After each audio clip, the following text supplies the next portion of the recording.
It's Week 6 of the National Football League, and the spotlight is on Nick Chubb. He was steady for them on the ground a week ago, reaching the century mark and adding a score.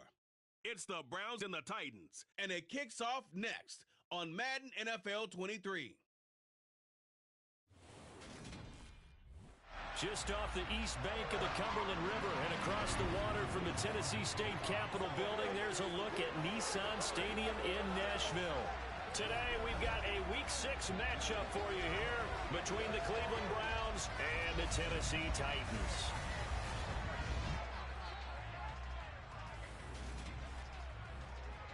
Brandon Gunn with my broadcast partner Charles Davis. CD, you look at the Titans in this matchup. This is one of those games that old school guys dream about.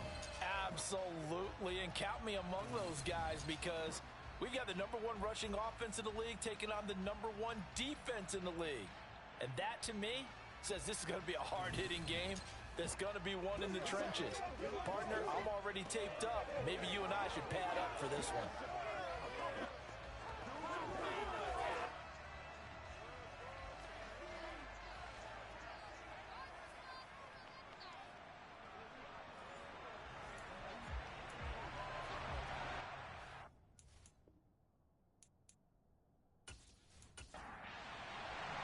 Set to go now in Week 6 of the NFL season, and we are underway on EA Sports.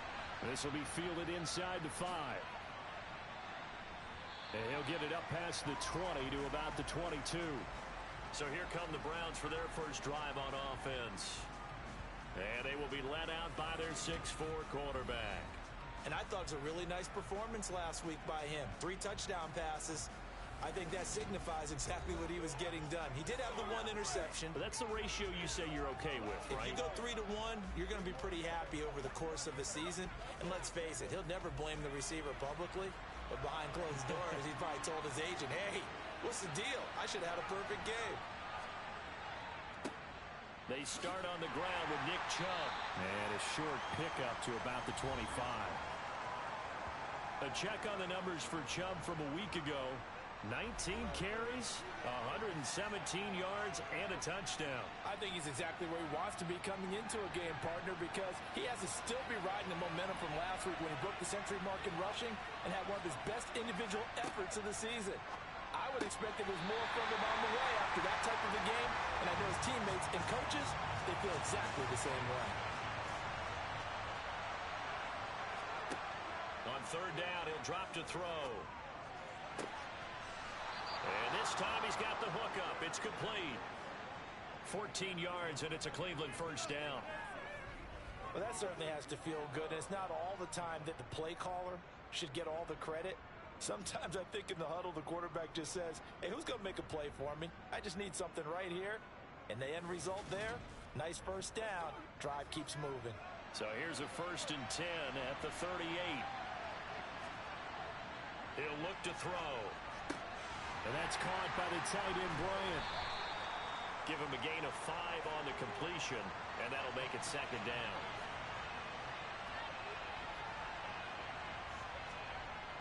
They'll stick with the passing game as he looks to throw. And they're going to get this to about the 44-yard line. Give the rookie another one on this opening drive and a first down with it. A nice start, Charles, for the first-year passer. He's come out, made a few plays, nice plays to begin this contest. He certainly has, and if he finishes off this drive with a touchdown pass, I vote we don't call him rookie anymore. We'll move him right to veteran and continue from there. Again, he'll drop to throw. He rifles one, and that's going to be intercepted. Picked up by Sean Murphy-Bunting. 20. And he will take this one home. It's a touchdown. Well, just an excellent play there by the defense to not only pick it but take it back, because Charles looked like they were in a groove passing the football, several completions until that mistake. They certainly did appear to be locked in, and with how this offense was moving along, I know we certainly didn't expect to see a pick to end the series. Whatever the cause was, maybe they tipped one of those scripted plays. Maybe the defender just made a great read. It has certainly quickly changed the tone of this one. extra point right down the middle. And it's now a 7-0 game. A heck of a play there defensively, getting the interception, navigating his way into the end zone for the touchdown. So they'll get another shot on offense following that pick six. And now the kick is away. Fielded right around the 8. And he won't quite make it to the 25. Second drive coming up here for Cleveland as they return to the field on offense. Now remember, they were just out here a moment ago through the pick six, so we'll see if they can take better care of the football this go-around. Yeah, and sometimes, partner, I think it's almost better that you just throw the pick six and you come right back out on the field. You're not over on the sidelines dwelling for it for very long. You're not hearing everyone say, hey, you'll get them next time. Hey, don't worry about it. All that stuff just goes right out the window. You're right back out on the field with a chance to atone. But one of the ways that quarterbacks keep all the receivers alive in a play, never lock in on any one guy. Make sure you keep your eyes moving, scan the field, and here he finds the open guy for a nice pickup. So quickly all the way up at the 40-yard line. And Chubb will try the middle here. Now this will leave him a yard short. Nice pickup of 9 yards on first down. This running game's so important for them, and they know that. It helped lead him to a victory last week when he was over 100 yards. Let's face it, it's their identity, and that's what they want to play to. They want to be that team that runs the ball really well each and every week, and right now we're seeing a pretty good pattern of that happening. Second catch for him today, and it'll wind up a first down. A little football 101 there. You just see the receiver try to run down the defender, meaning he goes right at him and really trying to move him a little bit towards the center of the field so he can put his foot in the ground and break to the out, to the sideline, and make a catch. On first down, they'll run with Chubb. And he gets this inside the 35-yard line. It's a gain of 10, and the Browns are going to get a first down. Usually we see runs like this as the defense breaks down later in the game, but this guy is setting the tone early, running through all types of tackles and putting the defense back on its heels.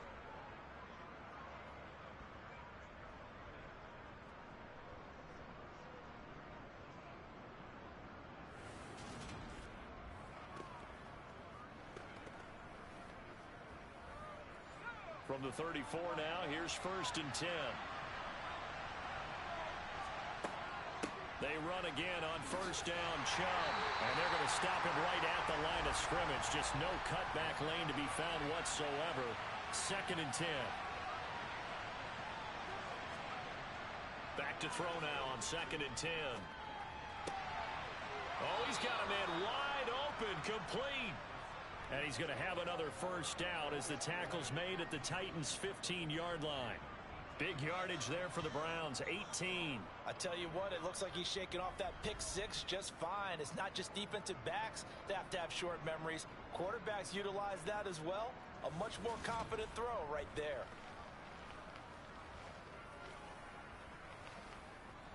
Line of scrimmage, the 15. It's first and 10. From the red zone now, they'll look to throw. His throw caught at about the 5. And the Browns are going to be looking at first and goal as they move this down to the 4-yard line. Just picking up yardage in bunches here these last few plays. They have moved right down the field, and just like that, they're going to be set up with a first and goal.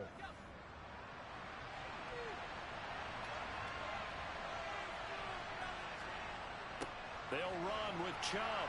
And this play doesn't go anywhere. Backwards, losing yardage to the 11. Boy, that is a 7-yard loss. Second down now. You want to talk about the proverbial deer in the headlights. That's exactly what he was when he got the ball. Went to hit a lane and get upfield, and all he saw, extra defenders bearing down on him. Perfect time to dial up the blitz. An excellent call. So they get pushed back to the 11, and here's second and goal. They'll set up a throw. And a quick throw here, that's complete. Big play coming here. It's third and goal. They'll drop to throw. And that's going to be caught for a Browns touchdown. A great effort there. his 6th touchdown of the season. And the Browns are an extra point away from evening this one up. Boy, Charles, that's a great response drive from the rookie quarterback. Remember, threw the pick on the previous possession. Here, he's able to lead him down and throw it into the end zone for the touchdown. And I know from the draft analysis that this is exactly why this team wanted to take this young man. They thought his ability to bounce back from mistakes and quickly turn them into positives, that was something they wanted on their team, and we just saw evidence of it right there. This young man doesn't let anything get to him, and he finds a way to come back big. So all even at 7 now as they kick it away. So here are the Titans now for their first drive. And a look at a guy, definitely got a little razzle-dazzle to him. Can do it with his arm or his legs. Their mobile QB. And it felt like in watching the game tape, he got everyone involved last week. He was a manager. He really was. That's a great way to put it because they ran the ball some. They threw it accurately. 1 touchdown pass, so he didn't, break the bank doing that, but he didn't throw any interceptions. That's the bottom line. That's why a defense loves a quarterback like that. Doesn't put them in bad situations.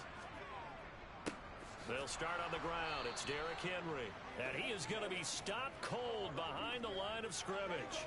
He'll lose a yard there, and it's 2nd and 11. This defense is a difficult one to prepare for, one of the best in the league. They'll come at you from all angles, and they did a nice job there stopping him for a loss. After the loss to start out, here's 2nd and 11.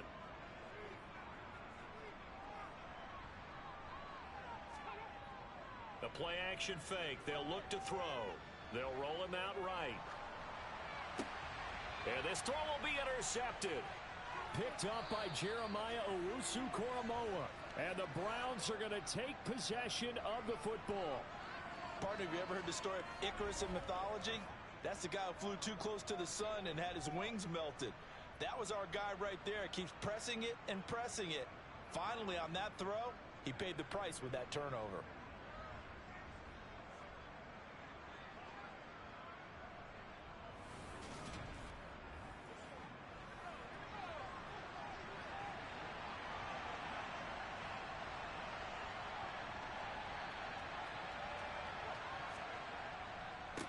The middle, it's Chubb. Down to about the 23. These two teams all tied after 1. The start of the second quarter, and it's the Browns in control of the football. Ball at the 23, 2nd and 8. Second down, here's Chubb again. And a short gain here, down to the 22. They haven't made much of this great starting field position they had. Here's 3rd and 6. They're going to look to throw. Quick hitter here, it's complete. And he is going to have a Browns first down as they're able to get the 3rd down conversion. But give the defensive guys a little bit of credit. They didn't let the deep ball beat them on that play, did they? No, the drag, that guy can be your safety valve. We saw it right there. Yeah, and it picked up a first down for them, too. Line of scrimmage, the 15. It's 1st and 10.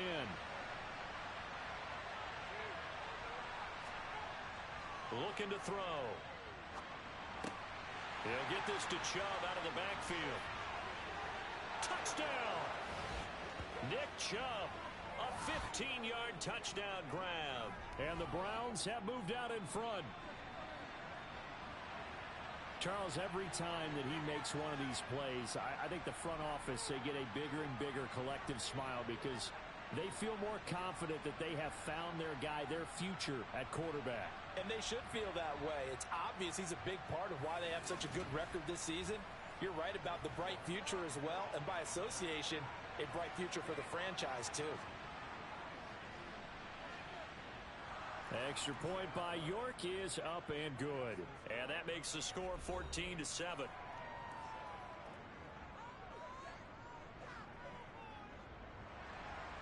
The Browns kicking team out there now as they'll send this one away. From the 10. And he'll take it a yard or so past the 20, call it the 21. The Titans coming back onto the field for their second drive. And they come into this one riding that nice long win streak. And remember, next weekend is an open week for them. So if they can get the win here, a lot of momentum into that time off. It certainly is. And if you're wondering if anybody's saying, boy, this is coming at a bad time, we want to keep playing, the answer can be yes. Because when teams are on a hot streak, they want to keep going. But what the veterans are telling the young guys in the locker room, an open week is always good, guys. Take it, and let's go with it. And this is going to be a Titans first down as he's got this up to about the 34-yard line.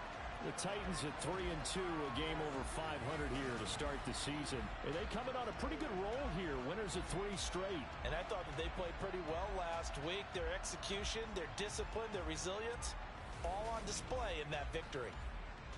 From the 34 now, here's 1st and 10.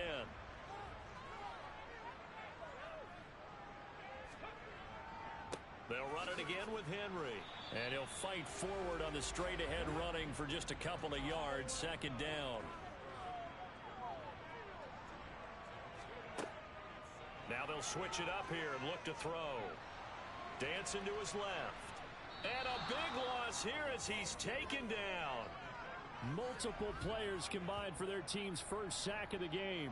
And they're picking up right where they left off with the shutout that they pitched last week. A huge part of that, this pass rush. They know how to get after people. Offensively, good luck finding some answers right now.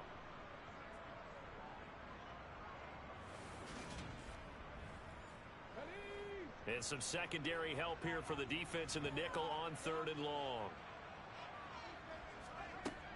They'll look to throw. Buying time to his left. And incomplete. He had nowhere to throw, so he just tossed it away. But that brings up 4th. Are we on the same page here, partner? Because I think they had the right idea. Just take what you can get on 3rd and forever. Yeah, in real life, I'd say yes. It's just these video games are tempting. You want to go downfield with it. I like the way you've evolved. You know, you've learned how to play it the Madden way. He punted 5 times in the win last week as this one's away. On the return, here's Agnew. A big kick there. We'll call it 56 yards on the punt. And the Browns will take over 1st and 10. Now Nick Chubb and the Browns get set for their next possession. And we checked the rushing numbers so far here into week 6, and the returns have been really good. Now, you're starting to hit that stride middle of the season toward the end. They're certainly hoping they can keep up this production. They are, because one of the adages in the NFL is that defense travels and defense endures even in bad weather, right? You know what else does? A good running game. And people want that, especially as you head down the stretch. You may play outdoors in some nasty stuff. You're trying to get to the playoffs. This is the time to get it going. And individually, I don't think you should just think about 1,000 yards either. The bar has to be set higher with this beginning.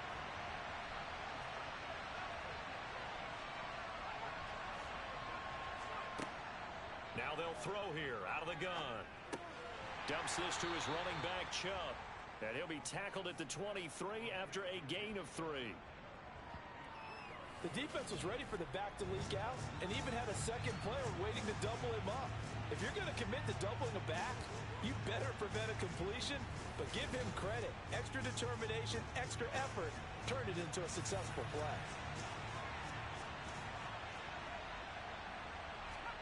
Now on 3rd and long, they'll look to throw. He's going to air one out. Into a double team, and it's intercepted. And the Titans are going to have the football here at their own 35-yard line. So the ball changing hands on the interception, but meanwhile here we do have an injury on the play. So as the medical staff takes a look, we'll step aside. The Titans offense set to begin the drive. Well, partner, fast forward with me for a second. Remember, next week they have the open week, so they're going to get some extended rest. Does that change how they manage the rest of this one? I think it does a little bit, but not by too much, because you get the extra rest, you get a chance to heal up and kind of do a little bit of a reset for this team.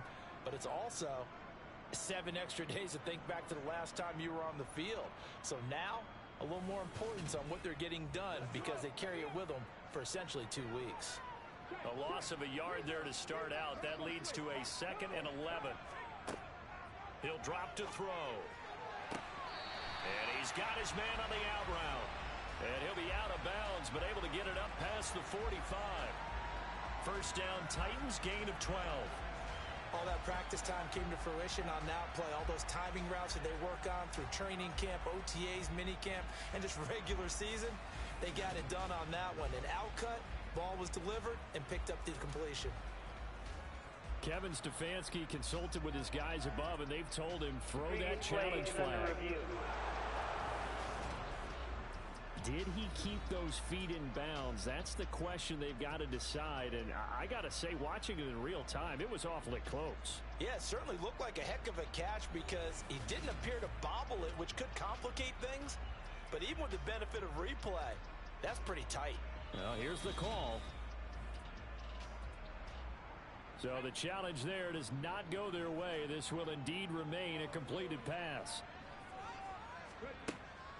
A first down carry for Henry. And he'll fight forward on the straight-ahead running for just a couple of yards. Second down. Here's 2nd and 8. Wide open receiver complete. And he is out of bounds, but not before he's inside the 30.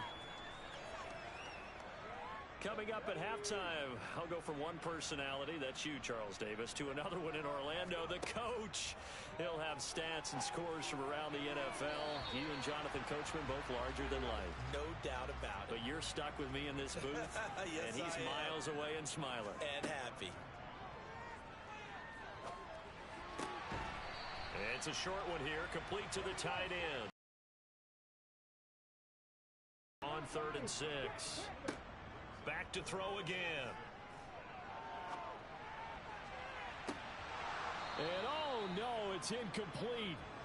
Well, it's a touchdown if he holds on, but somehow took his eyes off of it, falls to the ground, and brings up 4th down. And his kick is right there. It's good. And they'll cut the lead back down to 4 now at 14-10. Well, still some climbing left to do to get back to even, but forcing a turnover and getting the field goal there, that's a small step toward erasing the early deficit. Absolutely. That interception field goal, that's the beginning of what they hope will be several steps towards erasing that deficit and building a lead of their own by the time this game is over. The offense trots back out there. Let's turn our focus now to Nick Chubb. The passing game, they've had more success there than the running game. Maybe something they game plan for. How come they didn't tell us about it? Because they wanted to keep it a secret. We did ask, didn't we? But I think what happened in this one is they've realized that they've established the run pretty well, and teams are going to key on that. They thought they could open it up and have success through the air, and that's exactly what's going on. Yeah, they've had success at least so far here in the second quarter. Well, they obviously red man coverage their partner, and he got downfield, broke down the defender, made him What do you mean by that? Yeah, he made him think he was going to run a different route. Probably thought he was going to take it upfield, and then he curls back inside for the completion. Ball up to the 35 now as they come up on 1st and 10. Back to throw. Got an open man. That's David Njoku, the tight end.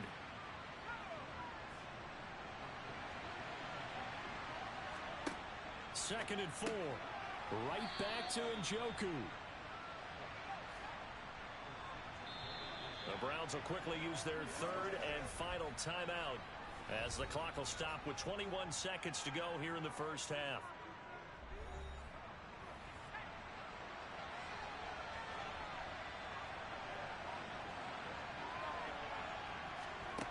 They'll look to throw again.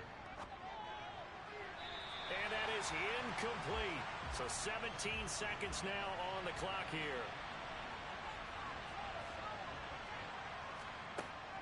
They give the Chubb out of the gun. And he's up over midfield and down into Tennessee territory.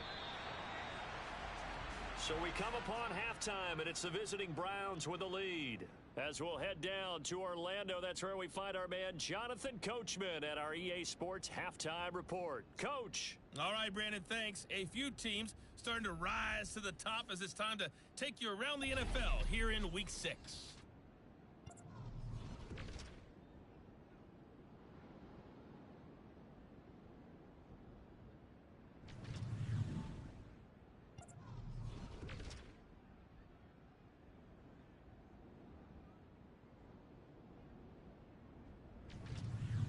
lastly, let's check on one final game for you.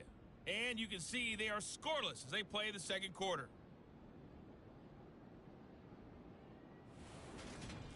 On now to a look at the next-gen stats in that first half for the Browns. And their passing game has been the reason why they lead thus far. They've had great success moving the ball through 2 quarters of play.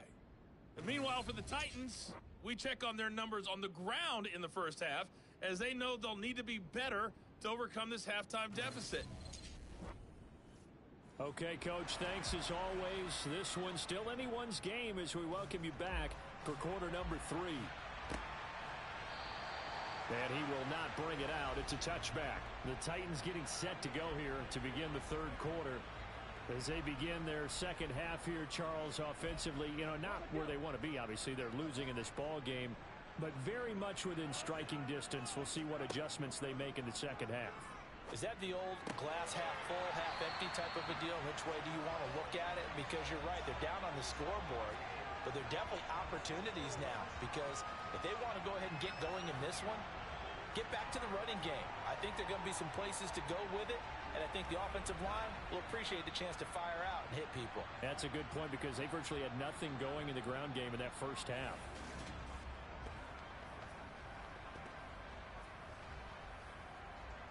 A big hitter to start the drive has him up near midfield here for 1st and 10. Henry up the middle, and he'll power ahead, but only for about 3 yards. Second down coming up. The last run got 3. Now here's 2nd and 7. Back to throw here. And he's got it. What a catch on the sideline. A gain of 32 that time. That's a great job of working the sideline right there. I love how he tracked the football the whole way. Just reached up and pulled it in. Had excellent field presence to understand where he was in order to make that play happen.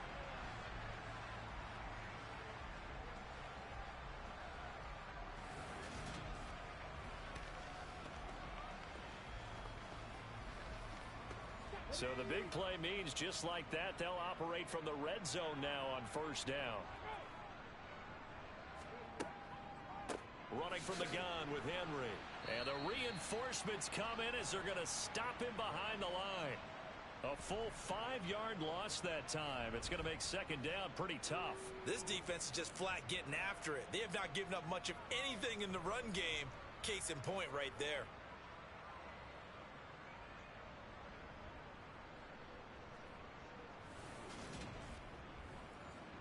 So a 5-yard run the other way in the wrong direction, and that leads us to 2nd and 15. Again, it's Henry. They'll get him to the ground at the 20 following a pickup of 4. We're backed up here. Tough spot, needing 11 yards to pick up the first. Now back to throw. This is caught. And the Titans are going to have 1st and goal as they try to finish off this drive with 6 points. A field goal helps, but a touchdown gets you the lead. That had to be the message transmitted in the huddle. And they deliver there as that throw is going to keep the drive alive. And even better than that, set them up with a 1st and goal.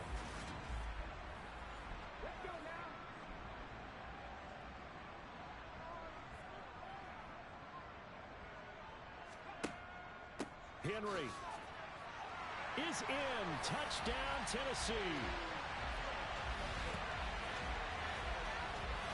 So, partner, it was a passing game that drove him down the field, but when they get close, they trust that man in the backfield, and he took him home. And they trust their offensive line as well, because so many of these units, they specialize in either pass protection or run blocking.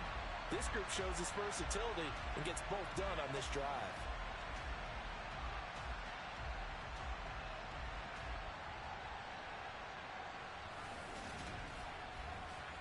Point after try forthcoming.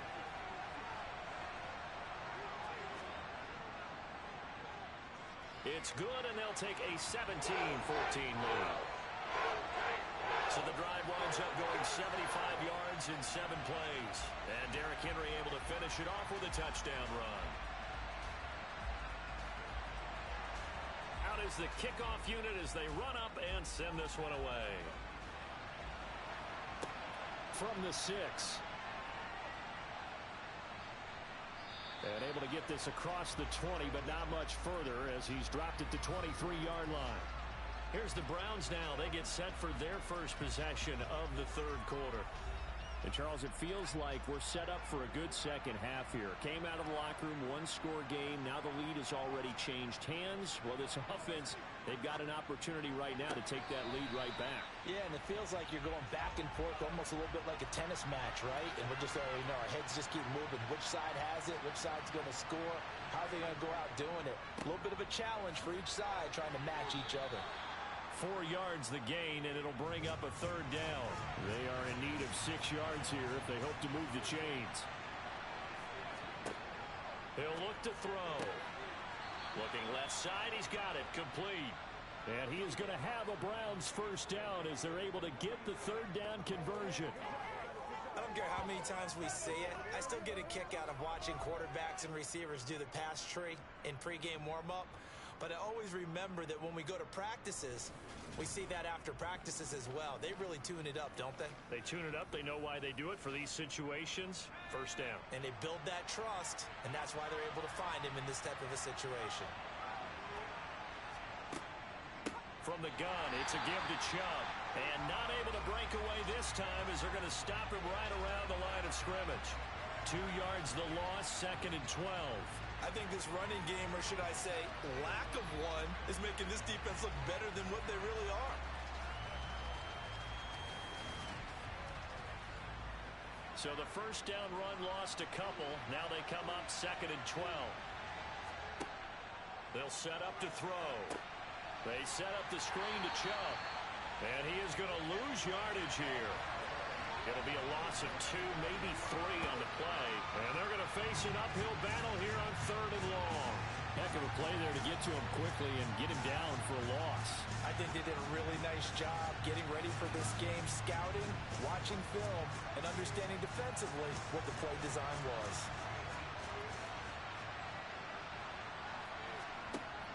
They'll look to throw here. That's to the right side and complete to Njoku. And he'll go out of bounds. It appears right at the 45. A gain of 8 there on the play. And it'll be 4th down. The Browns send out their punter now as he's on to punt for the first time this afternoon.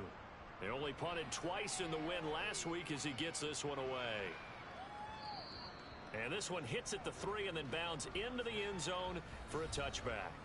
So here are the Titans to take over on offense. They're on a 3-game winning streak, and right now looking good in this one as well.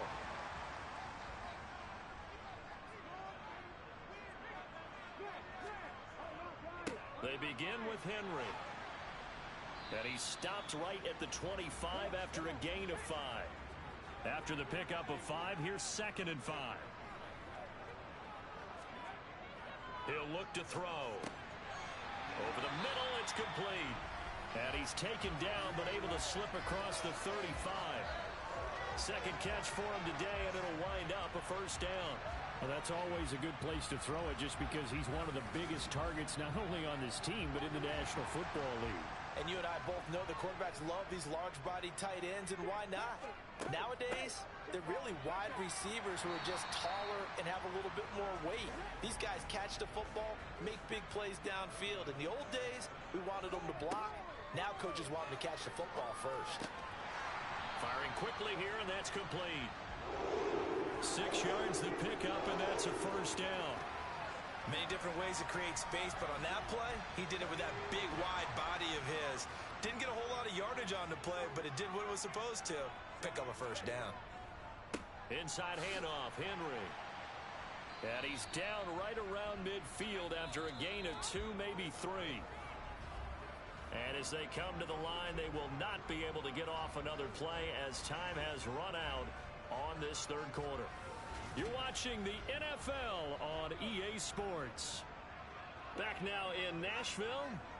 It's been a very hotly contested game to this point. Just a field goal separating these two teams as we get set for the fourth quarter. A second down pass play there, but it's incomplete. From the midfield stripe, they'll look to throw. And he's taken down. This will be a Brown sack. Myles Garrett, he's the one to get him, and that is sack number 7 for him on the year. Okay, I'm not sure you could actually draw up a better pass rush than that one right there. Nowhere to go outside. He had to keep backing up and backing up and backing up. Eventually dropped for a huge loss.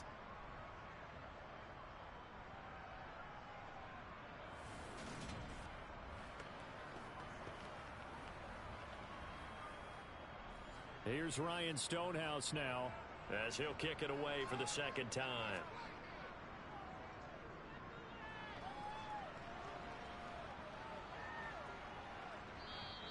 And that one hits at the 7 but bounds into the end zone, and that'll be a touchback.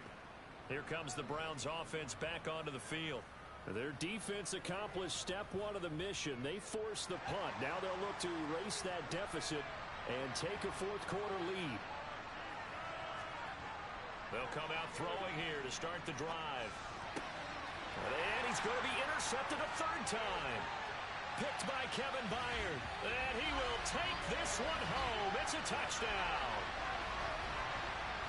Ah, yes, the old tip drill works to perfection there. Ah, you're bringing back great memories. Used to love that drill.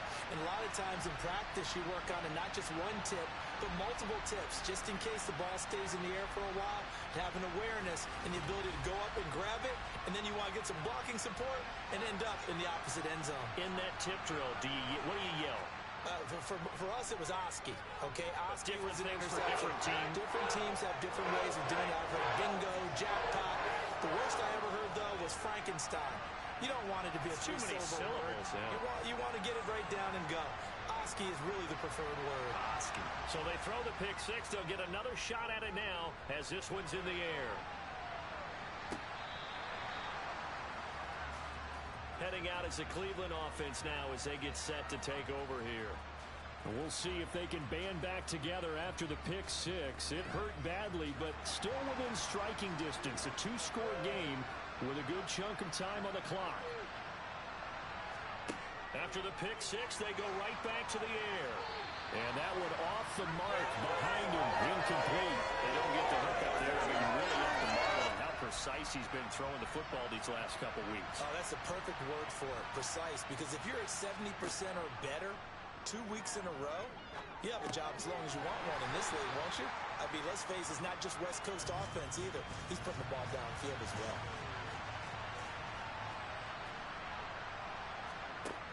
On third down, he'll drop to throw. There's another catch by the running back, Nick Chubb. And he is going to have a Browns first down as they're able to get the third down conversion. You cannot write these guys off just yet, not with a quarterback like that under center. You mean it actually crossed your mind with him running the team that you could actually maybe write this game off? Not yet. Not a chance. Not with him. We've seen it too many times.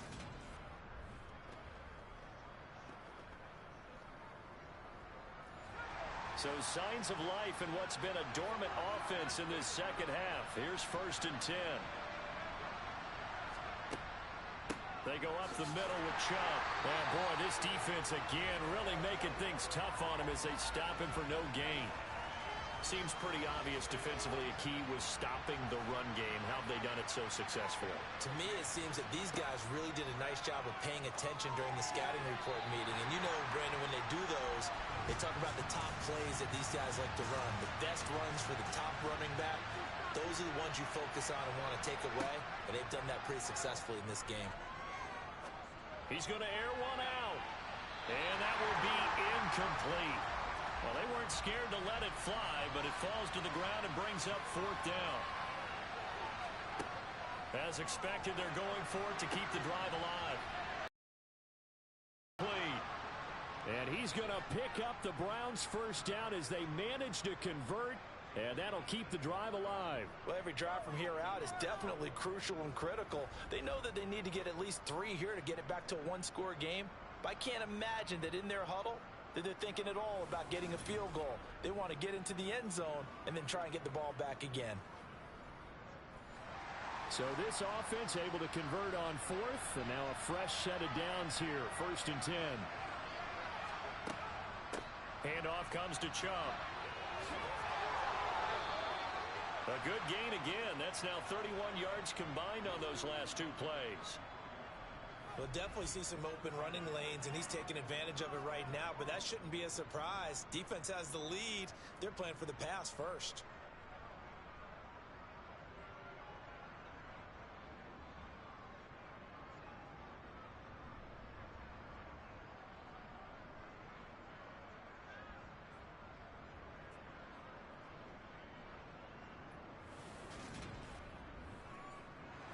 So they'll come up 1st and 10 now from the 33. On play action, they'll throw. Oh, the ball comes out on the hit, but they'll say it's incomplete. It sort of looks like they still have some fight in them on this series because it seemed like things were headed for the red zone.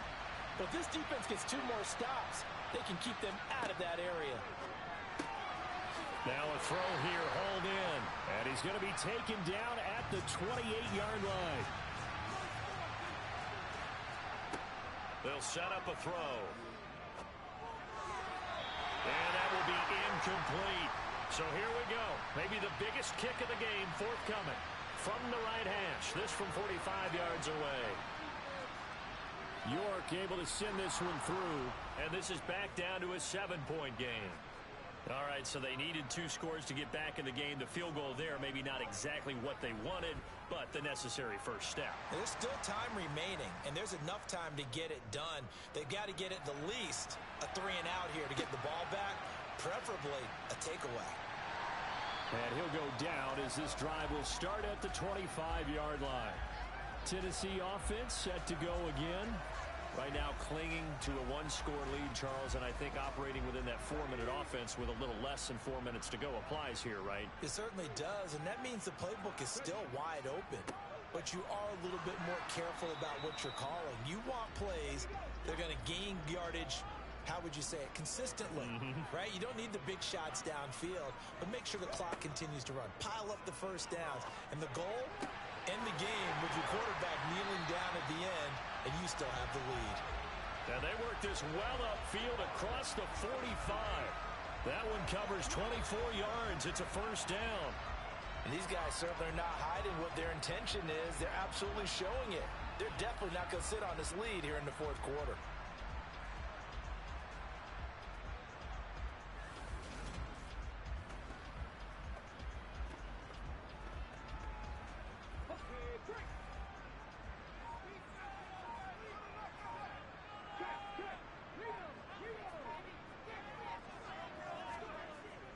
They'll try and choose some clock with Henry. And some room to work. And he'll go down, but not before getting this inside the 30. That's back-to-back plays of over 20 yards. I guess he was saving his best for last, so to speak. Longest run of the day coming here in the 4th quarter right there. And that type of run makes for a better night for him and his teammates, doesn't it? To be able to produce this late in the game can lead to some big smiles and satisfaction in the locker room after this one's over. 4th quarter, down to the final 2 minutes, and we've got a 1-score game.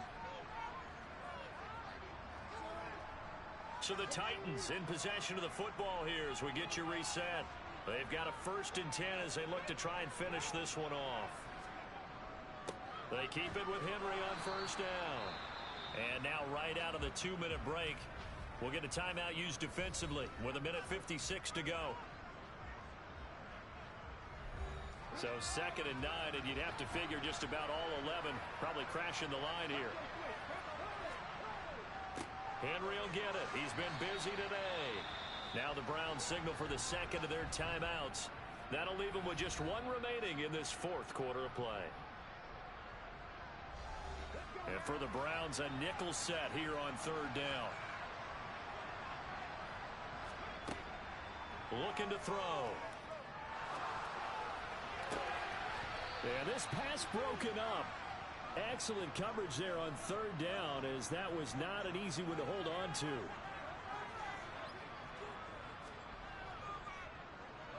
And his kick is indeed good, and that will extend their lead even further. So that one, CD, going to make the road back a lot more difficult. Oh, there's no doubt about that. You know they were praying on the other sideline for a miss because now As you pointed out, a very difficult road. Down 2 scores, you don't just need a touchdown. You need a chain of events to go your way. You've got to score, somehow get the ball back, and score again. The odds of that happening, not great in your favor. So now the Browns down by 10, and time a huge factor. Their undefeated season about to go by the wayside, barring a late miracle. They'll try and start this drive in the air. Pass complete to Chubb. Now he's tackled a yard short of the marker. Good gain of 9 on first down.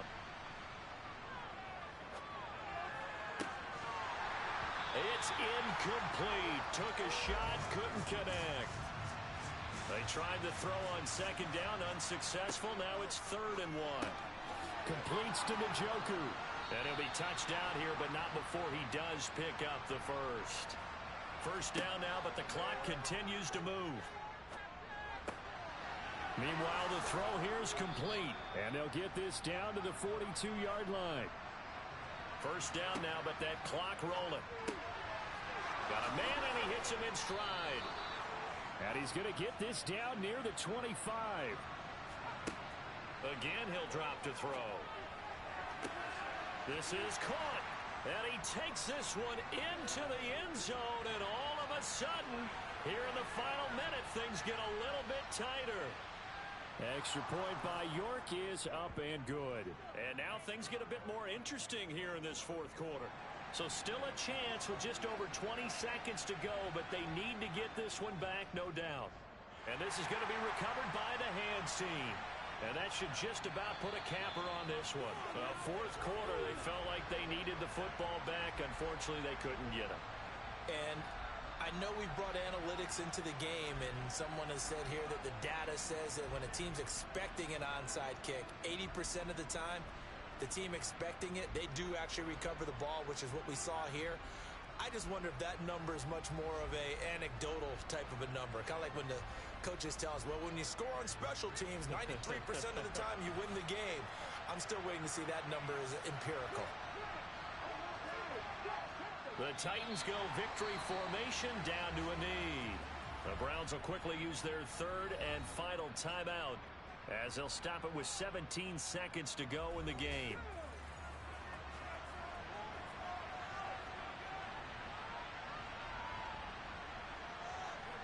Down to a knee one more time, and that should just about do it.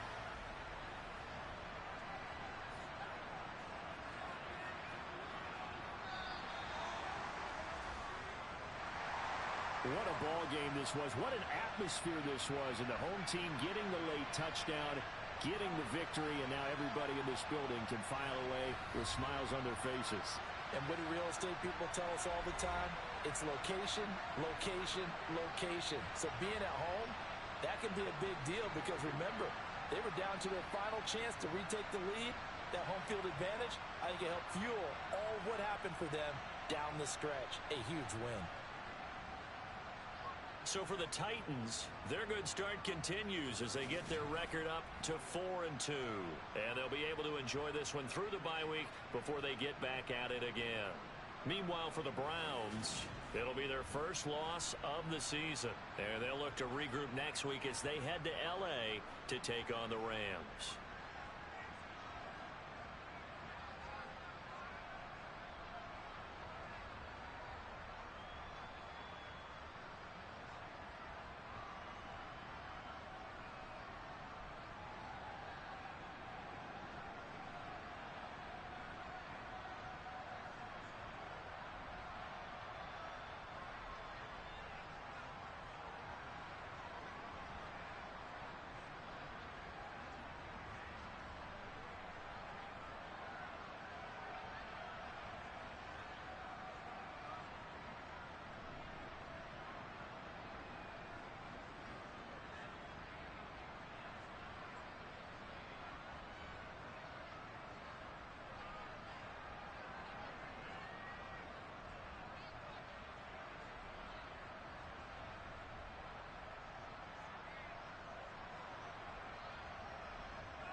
It's Madden NFL 23.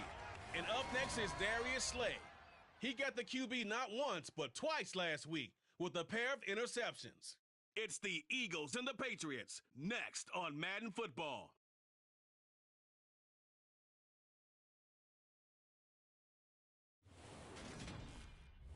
EA Sports coverage of the National Football League brings us to Gillette Stadium in Foxborough, Mass. Today we've got a Week 6 matchup for you here between the Philadelphia Eagles and the New England Patriots.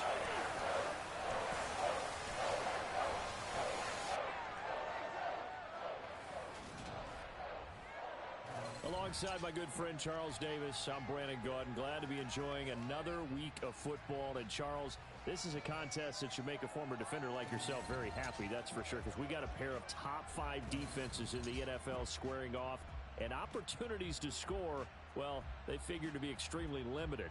And partner, you know my smile is wide because this is a lot of fun for a guy like me to watch, as you noted. And if there's something else that we both know that these teams take pride in, it's how well their defense have done to controlling games and putting them in a position to win.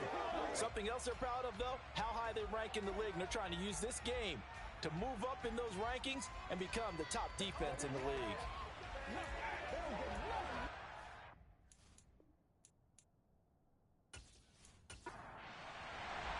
Set to go now in Week 6 of the NFL season, and we are underway on EA Sports. This is taken just shy of the 10, and a decent return out to the 27-yard line.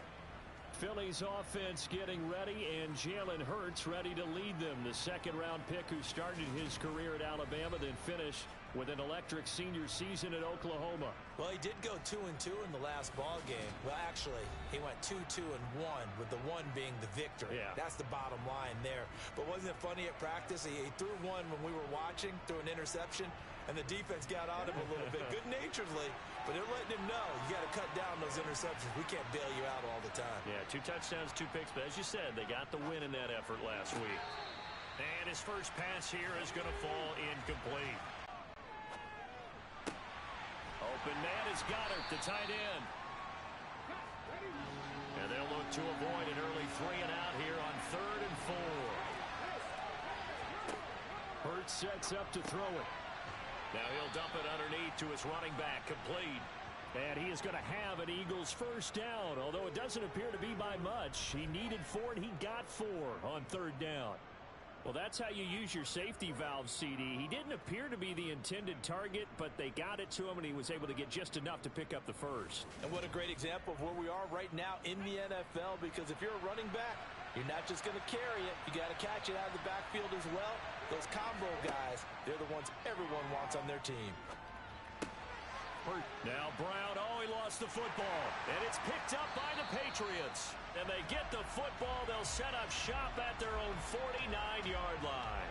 And without a doubt, not the way they pictured that opening drive unfolding. No, they were making progress. They weren't exactly in high gear, but they were making a few yards along the way. And now that they've coughed it up, you got to go back to the sidelines and regroup a little bit. So out comes the Patriots offense as they'll get their first shot at things here. And they will be led out by their second-year quarterback.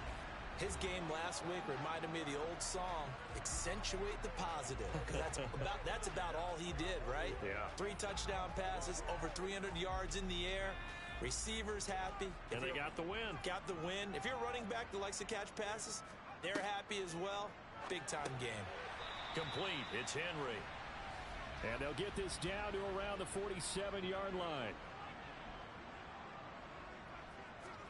2nd and 6. And seeing nowhere to throw, he chucks this one away from harm. Incomplete. Now it's 3rd down. He'll drop to throw. And a throw there going to be incomplete. The Patriots send out their punter, as he should be able to pin him back deep here with his first punt. He was called on 3 times in the win last week as his first one here's away. Only 29 yards on the punt there. Definitely not his best. And the Eagles will be backed up deep to get the drive started as they take over 1st and 10.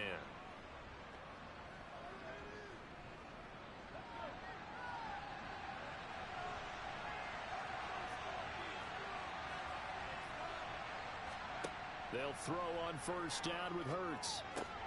Fires the quick slant. A.J. Brown's got it. And mark him down way up close to the 40 at the 39. The catch and run, good for 24 yards. Oh, that was a nice job there. Quarterback and receiver reading the pressure that was brought. They both knew it was going to open up the middle of the field. Nice little shake and bake at the line of scrimmage, got right into his route. And the quarterback hit him in stride, and he was able to run free after the catch.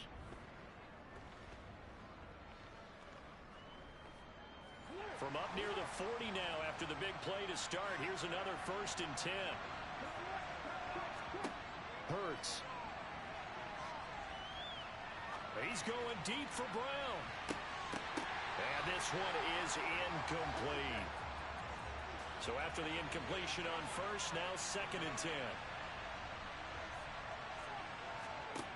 10. Here's Hurts to throw. And this is caught. It's Brown. And he's got another first down as the tackle's going to be made at the Patriots' 42. A good pickup there of 20 yards. Press coverage on the outside, and for defenders, that's the ultimate risk reward. If you take the risk, can you reward yourself by keeping them on the line of scrimmage? But no, not on that one. Got the step on him. Now it's just a matter of laying the ball out there for him to go get it.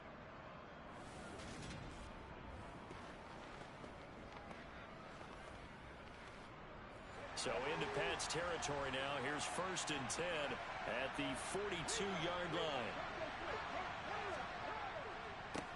First carry for DeAndre Swift. And this time they were ready for him as they'll stop him right at the line of scrimmage. On 2nd and 11 now. Hurts. Oh, he's got a man wide open, complete. And they'll be stopped at the 28 on a play that started at the 14. They pick up 14. And that's a more than acceptable read right there because it's zone coverage, so timing is everything. This time he waits for his man to come open, puts it right on him, and they pick up a first down.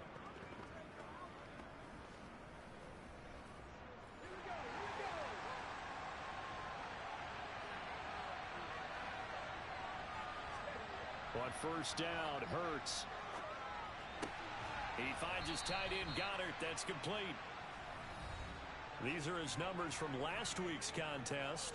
3 catches, 72 yards. And he was able to pull that last pass in, but he's going to face a tall order here because he's going up against the number 2 unit in the NFL against the pass. Throwing again on 2nd down. Hurts. Throw left side complete. That's Smith. And he'll go out of bounds in the red zone just inside the 20. On 1st and 10, it's Hurts. And he's left with no option here but to throw it away. So now 2nd and 10 after the incompletion on first down. Hurts throw here taken in as he's able to find Goddard. And he's going to be marked down just outside the 10.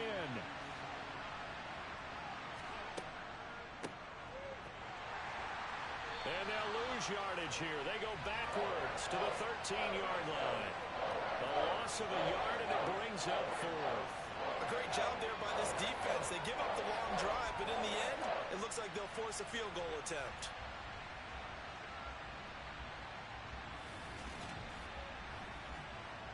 So Hurts is off, and on comes Jake Elliott for the Eagle field goal. From the left hash, should be a fairly easy one here. The kick by Elliott is good. And the Eagles, they take a 3-0 lead. So after drive number 3 here, we have a score, and it's 3 points after the field goal. I would say the feeling out process for both of these teams, I'd say it's over, partner. Everyone understands what's going on now. You kind of probed a little bit. Now you want to start throwing the big shots. First 3 points up on the board could be significant. No run back here for Jones, a touchback. So back onto the field come the Pats for their second drive. And they'll certainly be trying to do better than that first drive where they went 3 and out. And sometimes the first drive is just simply to settle nerves. You know what it's like at the start of a game with the emotion, guys a little bit jumpy. But you do. Oh, you understand the same way. It's just like us calling one, right? Making sure we ease into the game, let it come to us. Well, you went 3 and out. And now they have that opportunity. No, you didn't go 3 and out. I went 3 and out on that first drive. I'll try to do better here. And they'll get it up just short of the 45 at the 44. 14 yards that time for number 14. Well, I think when they look at their offense, they think to themselves, weapons, weapons everywhere, and they want to move the ball around. They want to spread it to different people, but you absolutely know they want to get this man involved as well, and that's what they just did on that play.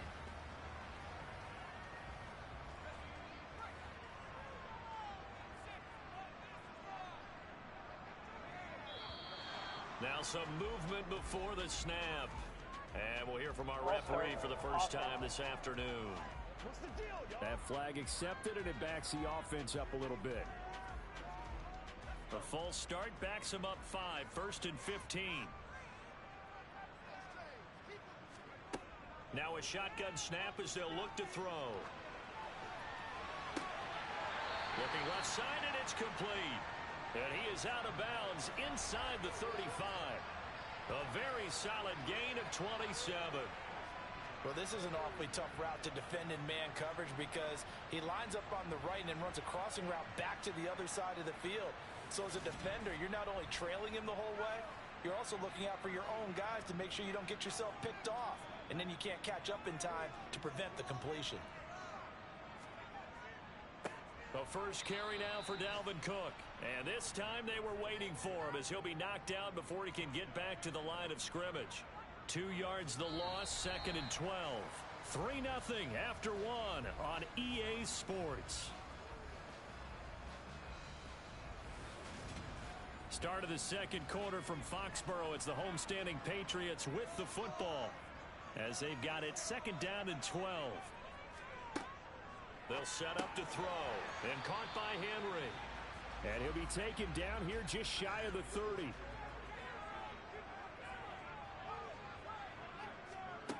On 3rd down, he'll drop to throw. Wide open receiver, complete. Touchdown, Patriots. A great play there with his first career NFL touchdown. And the Pats have taken the lead. What a great drive that was. A long drive, sustained, well executed. I love what we're seeing out of him here in year 2, right? This young quarterback continues to evolve and grow. He's really the adage right now that John Wooden, the famous basketball coach, used to say. Be quick, but don't hurry. You can see that everything is happening for him, but he's not taking it at a pace that he can't sustain. Extra point splits the uprights, and that makes it a 7-3 lead.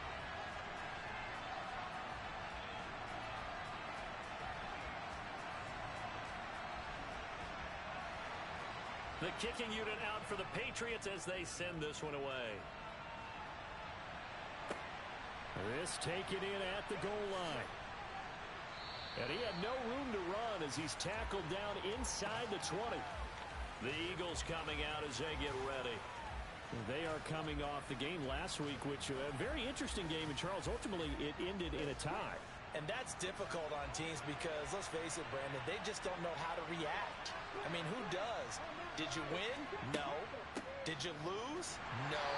Because when you win, you jump up and down. Life's good. When you lose, you set your face in that stone look so that you show that you weren't hurt.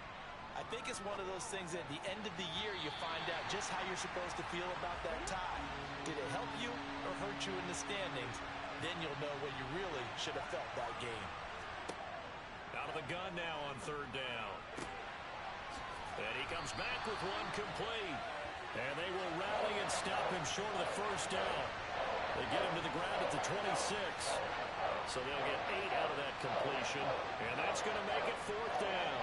A short game that doesn't get them the 1st down brings up a 4th down situation. Really nice job defensively. They knew where the sticks were. They got the stop before it.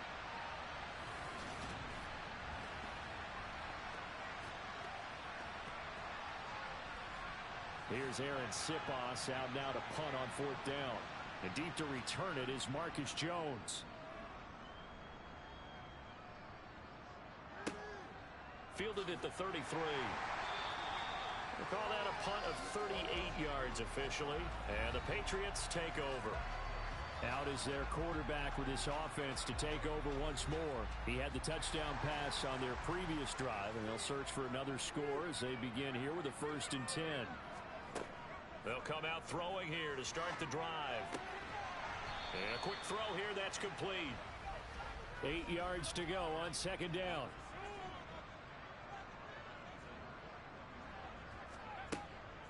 Now they'll throw here out of the gun. And Cook has it left side. And the Eagles with a dime look. 6 DBs on third down. They'll drop to throw. Right. And he's brought down short by a yard. It's a third down gain of 4. I thought they might take a shot down the field, but instead they ran a little drag route there. I think they were hoping he could catch it and run away from the defender. But a really good job keeping the play in front of them, and they force a fourth down. The Patriots send out their punter as he'll punt it away for the second time. Oh, this is off the side of his foot. And this punt goes out of bounds, and it'll be marked inside the 40. And out now come the Eagles. It's been very much a slow start for them. 3 drives and just the 3 points, CD. Yeah, if you're into the points per drive ratio, that answer is 1. And that's not going to get it done in a ball game. They've got to find a way to finish these drives in end zones. This time for Smith, and it's intercepted. And the Pats are going to take possession of the football. That throw, Charles, over the middle of the field, and a few too many bodies in there got picked. That's a normal situation, too, isn't it? No matter how hard you try and spread the field sometimes, there's always going to be a traffic jam, it feels like, towards the middle. And if there's any type of a missed throw, or maybe the ball's tipped, or just too many bodies in the area, an interception can result. So here are the Patriots to take over. They were winners a week ago against Buffalo, and they lead here with a 1st and 10.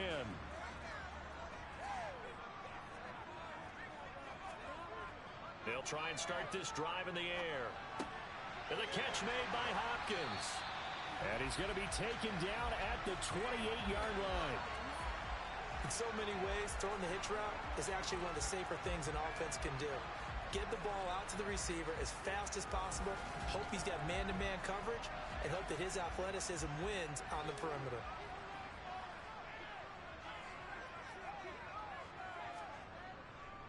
First down, here's the run with Cook. And just no chance of turning the corner. He can only get back to the line of scrimmage. 2nd and 10 coming up. On second down, it's Cook again. And they'll bring him down at the 18-yard line. They'll wind up getting 10 back as that sets him up for third down. So from 2nd and long, now we go to 3rd and very manageable. Yeah, they love that phrase, don't they? Because as an offensive coordinator, you can keep people a little bit off balance and guessing because you don't have to throw it. You can come back with a strong run game if you want to. And if you're in 4-down territory, that really opens things up for you. And the Patriots are going to have 1st and goal as they try to finish off this drive with 6 points. And in a lot of ways, that catch is expected. Red zone presence, and that one was realized there. You've got to find your tight end in that situation.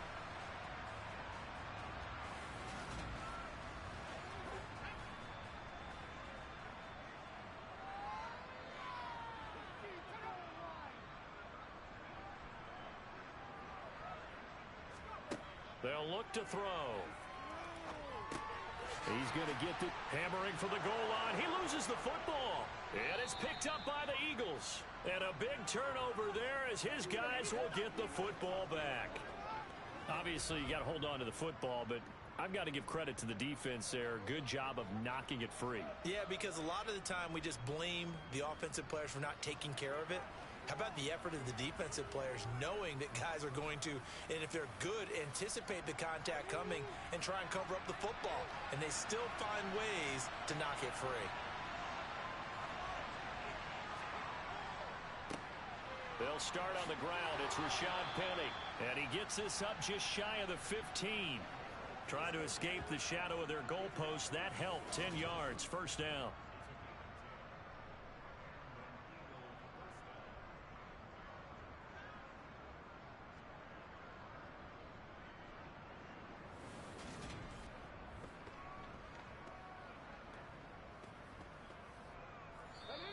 Two minutes to play in this first half. 7-3 our score.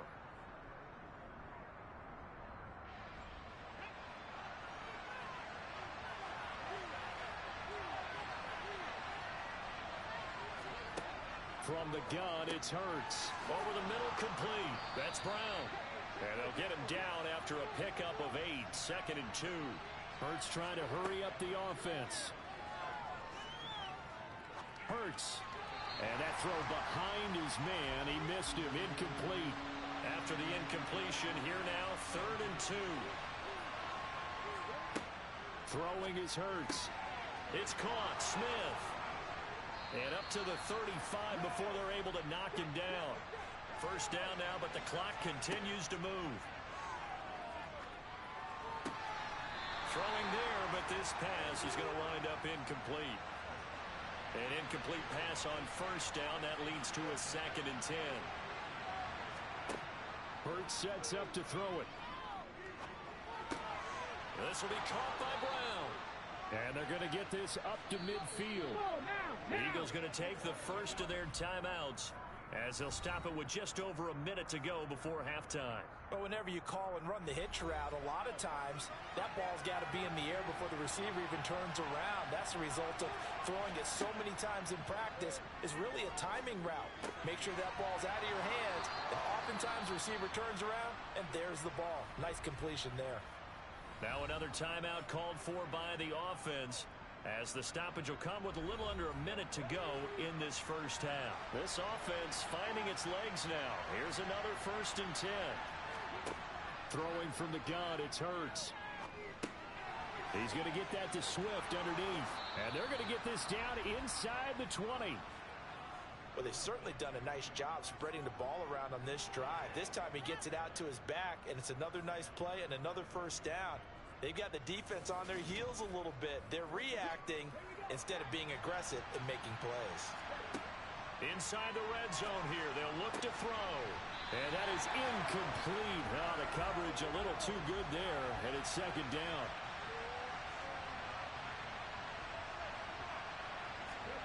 To throw once more on 2nd and 10. Hurts. Throw right side, caught by Goddard, the tight end. The Eagles will take their 3rd and final timeout as they stop it with 16 seconds to go in half number 1. As a defense, you're more balanced when you're in zone coverage because you're able to keep your eyes on the quarterback and see the play develop in front of you. They're able to keep the quick pass in front of them and stop it right at the line of scrimmage. So the defense are able to force their first turnover of the game, and then they add on to that by getting the field goal. And you don't just want to take the ball away from your opponent, partner. You want to make them hurt as well. And if you don't score yourself on defense, turn it over to your offense and have them put points on the board. Taken in at the 3. And some good special teams coverage as they bring him down just outside of the 15. The Pats at the line ready to go.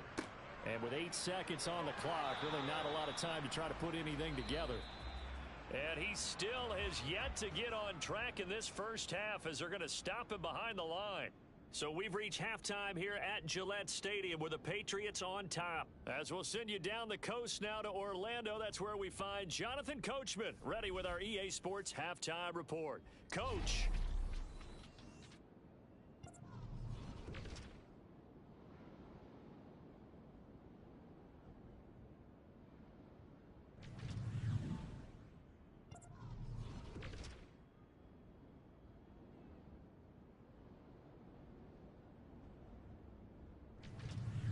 Lastly, let's check on one final game for you. And you can see they are scoreless as they play the second quarter.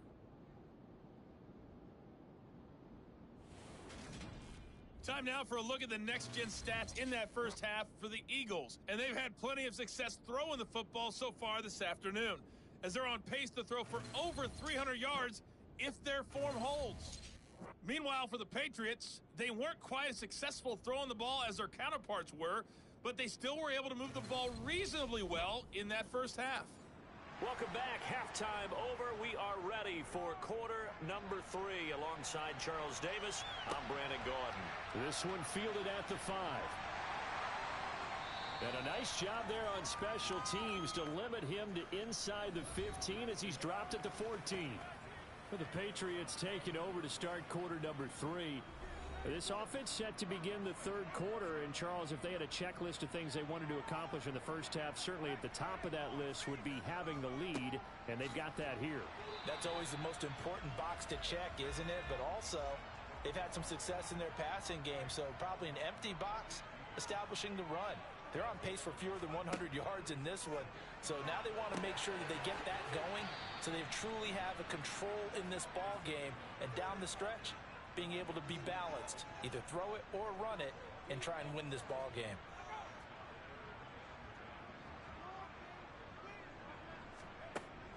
He'll look to throw. Oh, he's got a man wide open, complete. And he'll be taken down, but they've got this one up to the 35-yard line. The 21 yards there as they convert on third. With the kind of game he's had so far, you had to know that on third down that they would be looking his way, and they did, for big yardage and a first down. I think the defense fell asleep at the switch on that one. I would have doubled him, tripled him, anything to keep the ball out of his hands.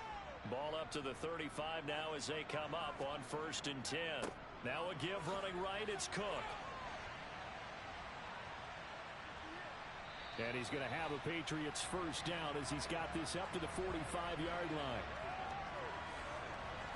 We don't talk about it very often, but sometimes there's a dip in intensity when you start the second half, which can manifest itself in some sloppy tackling. And how about right there? He ran right through that weak tackle attempt.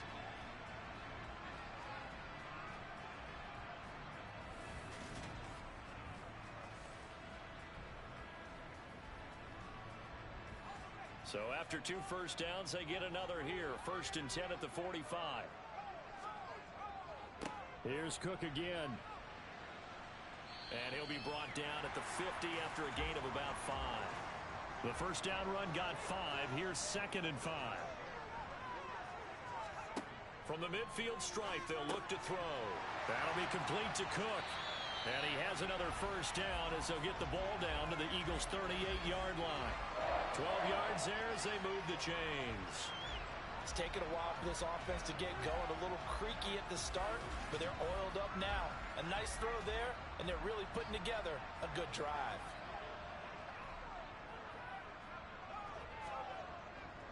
Getting the ball is Cook running left. And the big boys up front, they're going to stop him right at the line.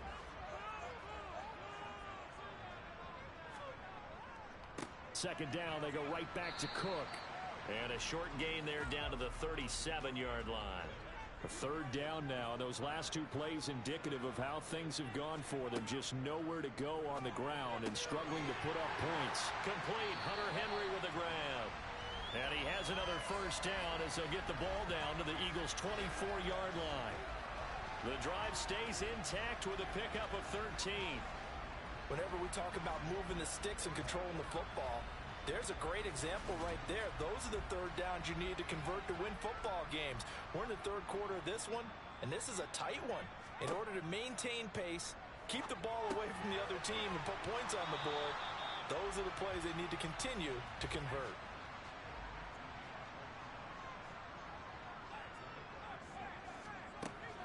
A 10th carry in the game for Cook. And they've got it inside the 10 at the 8. And now a pause. It looks like we have a Patriot injured on the play. We'll get a report when we return to Foxborough.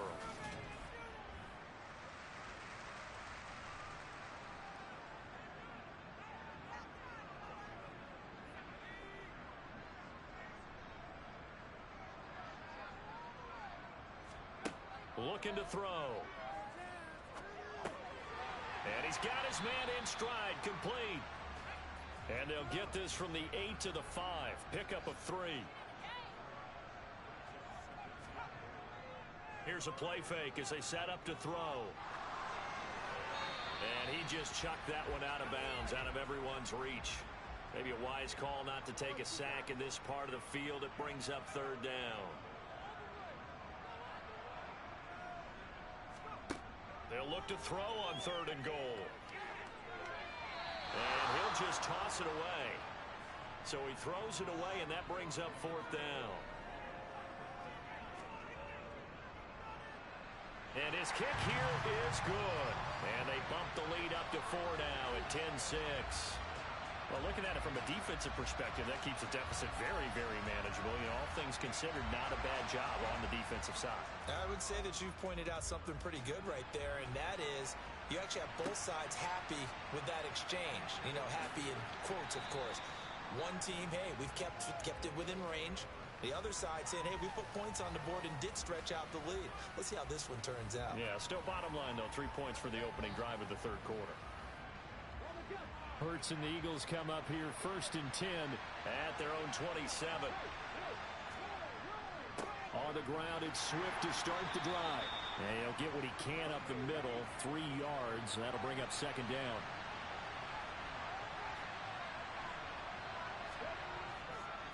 Right back to Swift again on 2nd down. And he'll be brought down right around the 37. 7 yards there and a 1st down. We use the word relentless a lot with guys who are aggressive on the field. In this case, it really fits, doesn't it? How about his ability to break tackles and his feet never stop moving?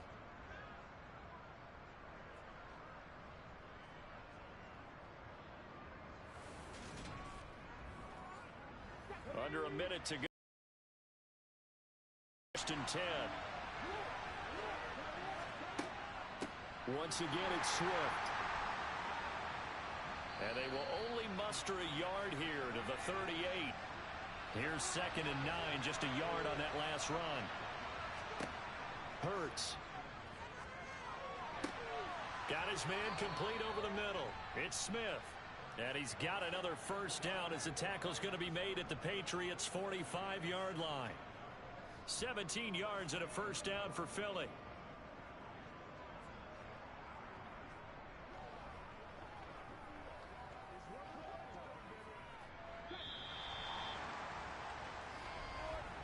And they're not going to get to the line to run another play. So we will switch ends as the third quarter has come to a close. You are watching the NFL on EA Sports. Back now in Foxborough. It's the Eagles behind on the scoreboard, but with the football here as we start the fourth quarter. Officially, it's a 1-yard loss. That's going to bring up 2nd and 11.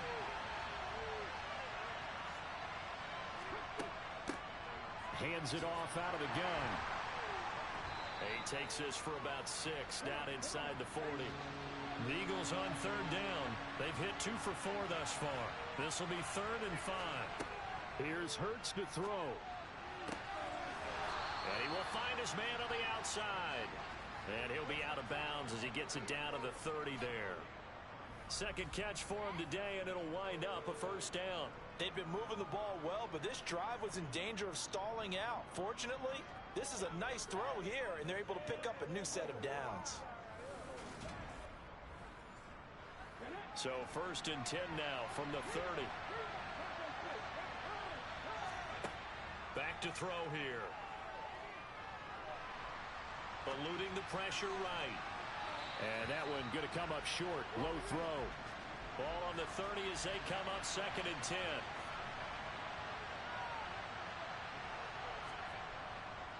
Back to the running game with Swift. A short gain here, maybe a yard to the 29. They got to get to the 20 to keep the drive alive on 3rd down.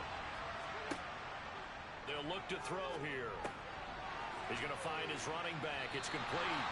And he will not get what he needed as he stops short of the 1st down at around the 22. That'll give him 8 that time. And that's going to bring up the 4th down. We can make this one pretty simple. Locked up all of his progressions downfield, forced to get it to his running back. But how about the way they ran to the football and knocked him down to force a 4th down?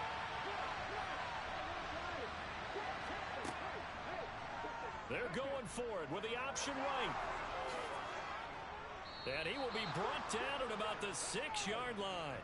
It's 1st and goal after they rip off a solid chunk of yardage in the ground game on a risky 4th down call. Remember, that was 4th and a full 2 yards. There's a big difference between that and 4th and maybe 6 inches or a yard. Yeah, you're exactly right, because when it's that 6 inches, you just fall forward and you pick it up, right? You just go quarterback sneak. But having to move bodies, that means you actually have to execute because they know what you're going to do.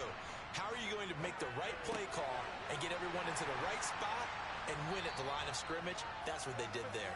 That'll be a pickup of 4 as they work with this 4-point fourth-quarter lead. That is catch number 300 now for his NFL career.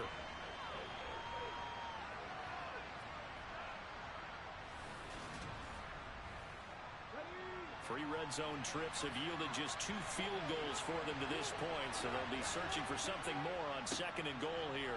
Swift will take this one in for an Eagles touchdown. Now, this has definitely been a back-and-forth affair, and now they have the lead here in the fourth quarter.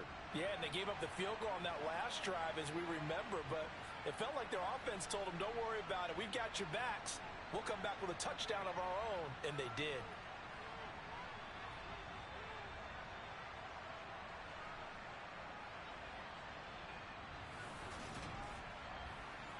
Now an important extra point here to stretch this lead to a field goal.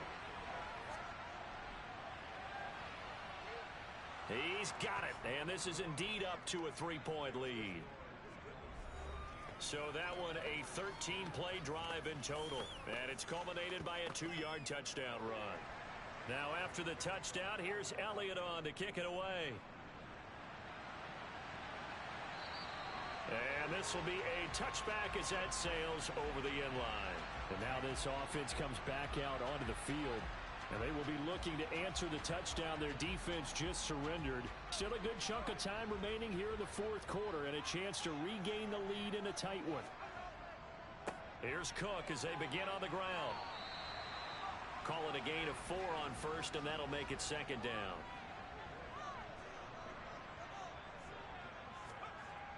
He'll look to throw. Looking left side, and he's got a man. That's Hopkins. The battle in the trenches never more important than right now. This is 3rd and inches. They'll run it. Here's Cook. And he's going to have a Patriots first down as he'll get this up to about the 42. For a lot of guys playing this game, there's no better feeling than running right through a tackle. He's able to lower his center of gravity and churn his legs for a really nice pickup.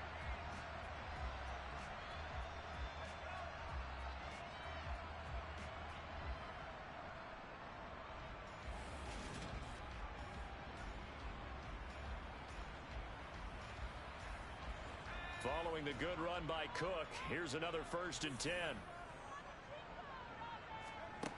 They'll set up to throw. Swinging this out wide here for Cook. And he'll be taken down, but not before they work this to the 45. And here we are in the fourth quarter, partner, and watch them drive for what would be a go-ahead touchdown. And you and I both know this is where you need a quarterback who can keep his cool back there. Not just for himself, but to keep the rest of the team relaxed too. Back to throw now on 1st down. Complete. It's Henry. And they're going to get this down near the 35-yard line. And the tight end is certainly a position built to move the chains because they can control space underneath. If they've got good hands, then, of course, they're a dynamic target. But one other thing is they're right in the sight lines of a quarterback on just about every play. And that makes it easier for the quarterback to pick him out and deliver. So the Patriots with a football as we get you reset. They come up on a 1st and 10, desperately needing a score here on what could be their final drive. Now he's going to swing this one out to his running back. No gain on the screen there. It's 2nd down. Now the Patriots moving quickly, hustling up to the line. Now a pass here caught by Hunter Henry. And he's going to get this down near the 25. They'll get to the line here, but remember, it's also 3rd down. Oh, that's going to be a costly one. It's intercepted. Darius Slay with a pick. And the Eagles are going to take possession of the football. Well, CD, I know it's just his 2nd year in the league as a quarterback, but that's going to be one when he flips on the tape. He's like, I shouldn't have thrown that ball. No doubt about it, and his coaching staff will be emphatic about he shouldn't have thrown that ball. But remember, 2nd year, as you noted, on-the-job training, so he's got to take this feedback that he's getting, negative or otherwise, and turn it into positives moving forward.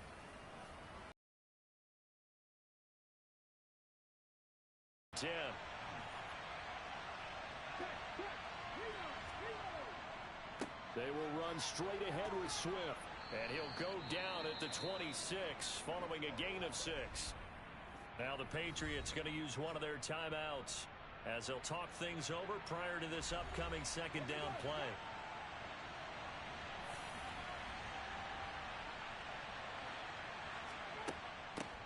They'll try and run some clock here as they keep it on the ground. Now a second timeout called for by the defense as they'll head to the sideline and talk over what to do next. A couple extra tight ends in the formation here as they line up 3rd and 2. They'll try and run here with Swift. And he will be very close to a first down, but I see the closed fist of the referee, and that means 4th down. So a big kick coming now for Jake Elliott. This to swell the lead to 6. The kick by Elliott is good, and that extends their advantage to 6. It's 16-10. So they get the 3, but you wonder now, is that going to be enough? Excellent question, because when I look at the smiles on that side of the field, they're a little tight, aren't they? If they had scored a touchdown there, those would be big half-moon grins right now because they'd feel a whole lot better about their position. And a touchdown in the other direction, all of a sudden they're down. So the Patriots now down by 6. Exactly 1 minute remaining. How will this thing pan out? We'll watch as they come up on first down. They go back to the air here after the INT on the last drive. That's caught by Thornton. And down he goes, but he takes it up to the 40. Holding offense.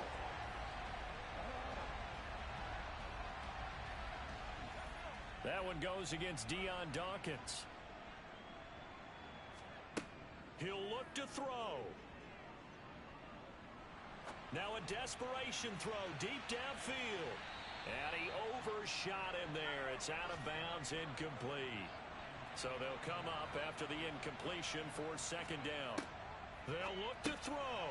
Throw finding Thornton over the middle. Counting down to 30 seconds remaining. Back to throw. He's going to let it fly. He's got a man, complete. And he'll have it past midfield almost to the 40 before being taken down. He's going to take another shot here. And it's incomplete. So their final drive comes up empty. And with that, the ball game is over. What a game we were treated to in this one. And on that final play, they had a chance. They had the ball just beyond midfield for one final shot, but couldn't get it done, and they suffered the loss. Yeah, and you mentioned how they had a chance on that final play, and getting it to midfield gave them that opportunity, hoping they could find their way to the end zone and make that miracle happen. A really good ending to an entertaining contest, though. So for Philadelphia, that's now 5 wins on the campaign as they get the job done here. And they'll head back home next week to take on the Buffalo Bills. Meanwhile, for the Patriots, the loss.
It's week 6 of the National Football League. Up next, we'll get a look at Patrick Mahomes. He had a solid performance a week ago, throwing for 3 touchdowns. It's the Chiefs and the Packers, just ahead on EA Sports. There's a look at one of the most iconic sports venues in the lower 48, built back in 1957 under the title of City Stadium. We are at Lambeau Field in Green Bay, Wisconsin. Today we've got a Week 6 matchup for you here between the Kansas City Chiefs and the Green Bay Packers. Alongside my partner Charles Davis, I'm Brandon Gaudin. And CD, you look at the Packers in this matchup. It's a relatively balanced offense. The next-gen stats kind of bear that out. What do you think they'll be looking to do in this one? I think it'll be exactly what you just talked about. They'll want to be balanced on offense, which means to them, they'll want everyone involved. See if they can get some one-on-ones in the passing game. Maybe identify some situations where they can swing the ball to the backs in space. Even find some spots where they just want to play some old-fashioned power football. As one of the most successful coaches in the league told us once, the definition of balanced offense, that means you can do what you want when you want to, not necessarily just running it 50% of the time and throwing it the same percentage.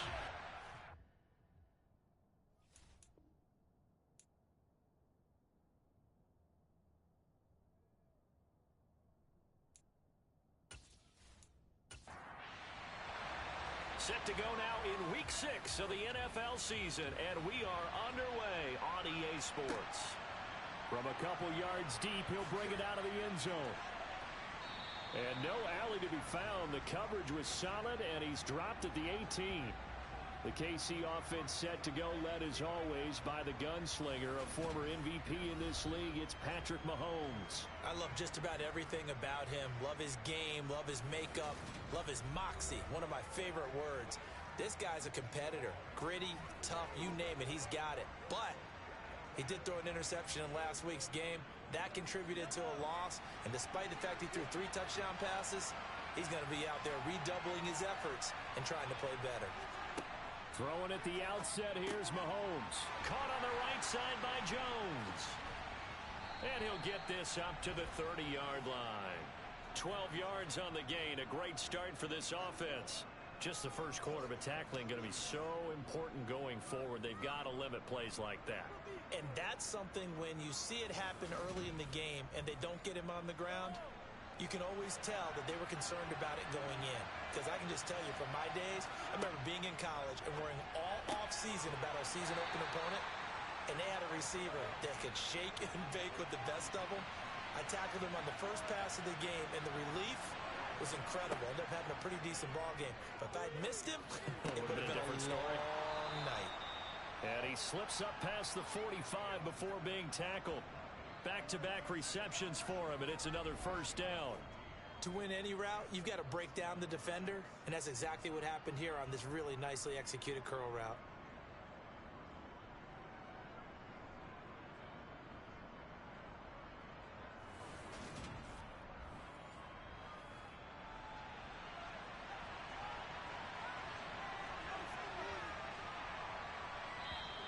And now whistles and a flag, and I think we got a jump here. Encroachment, defense. A bit of a jump there, CD. He breaks the line, and that'll be 5 yards. And you've got to stay more disciplined than that, Brandon. That's just a free gift to the offense. So a 1st and 5 now after the 5-yard penalty from the neutral zone infraction. Looking to throw is Mahomes. And he's got his man on the out route. And he's got this down a yard or 2 shy of the 40 before he's out of bounds. It's a pickup of 6. Really a solid start here on the opening drive, Charles. He's now 4 of 4, and they're already in plus territory. Brandon, he's been so precise to start this game, like we're watching an operation taking place right now. Master surgeon at work. And he'll be brought down at the 27. Well, the first drive here and the first time that we've called a big tight end's name, but I can assure you this, Charles, it won't be the last. No, it won't, because when he gets going, now it opens up opportunities on the perimeter because that'll draw the defense towards him in the middle of the field. Now your wide receivers will get involved as this game goes on.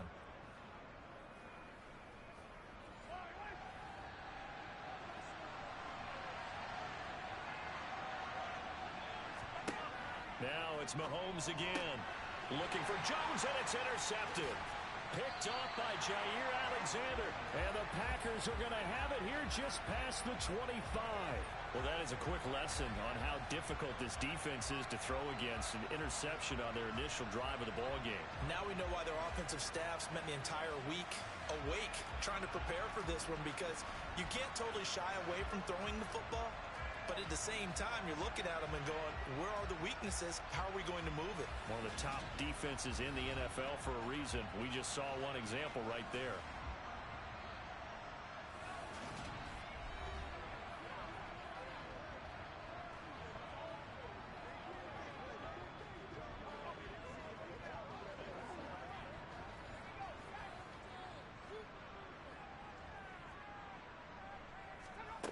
They'll come out throwing here on first down. He has it complete to Christian Watson. And he's taken down but able to slip across the 35. Nice way to start the drive. A gain of 12 and a first down. Well, this is where reading defenses and practice time comes into play. You got to know what you're running versus zone versus man and how to run the proper route. And they just executed that one pretty well. On first down, they'll go to the ground attack. And he's going to get a solid gain of 9 before being brought down. Second and right at a yard. The Packers at 3-2, a game over 500 here to start the season. Now, they were losers last time out, trying to turn things around here in this one. And it always helps to have a home crowd behind you, giving you encouragement as long as you give them something good to cheer about. So you know they just want to come out and play well for their faithful, and I expect them to do just that. So now 1st and 10 in Chiefs territory at the 49-yard line. Jet sweep. Here's Watson.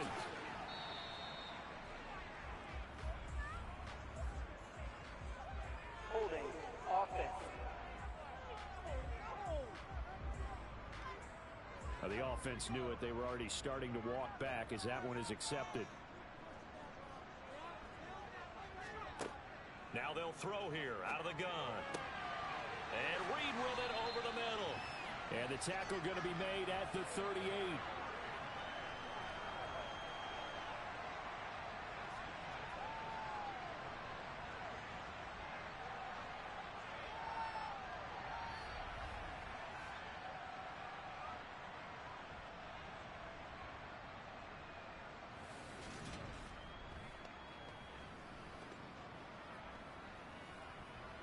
So here's a 1st and 10 at the 38. He'll look to throw. And he's taken down. A Chiefs sack. It'll be a loss of 7 on the sack, and it brings up 2nd. And, Charles, part of the reason they lost last week, they didn't have a single sack. Well, they changed that quickly. But did they ever? And it was something they talked about with us extensively. They needed to get pressure. How were they going to get to the quarterback? Obviously, they schemed themselves into a great play, didn't they?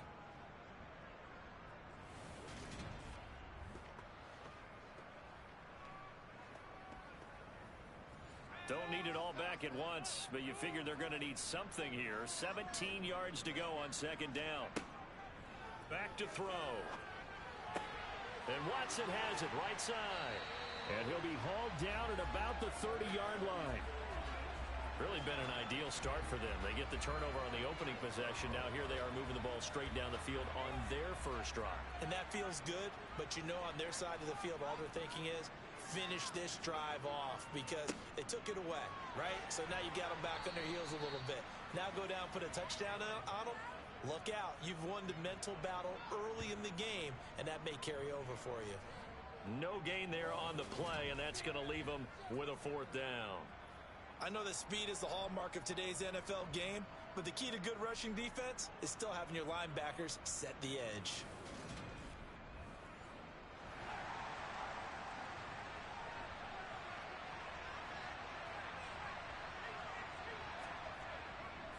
Here we go on 4th down. And he is not going anywhere. They stop him for no gain. He needed 2.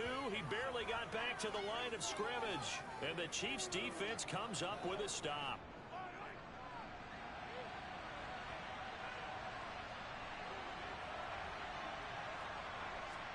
Trying to shake off the interception. He'll look to throw. This one swung out here to Jones. And this will leave him a yard short. Nice pickup of 9 yards on first down. To throw again on second down. Mahomes. And that's going to be incomplete. They tried to throw on second down, unsuccessful. Now it's 3rd and 1. Here's Mahomes to throw. Got a man, and he hits him in stride. And he will have a Chiefs first down as they're able to get the 3rd down conversion. Got to say, I was a little surprised to see him, Charles, come out in the shotgun on 3rd and less than a yard. Yeah, but the way the NFL is nowadays, we hardly ever see anyone really run for it on short yardage. So they're going to throw the football more times than not. That was a nice, easy rhythm throw right there, and they pick up the first down.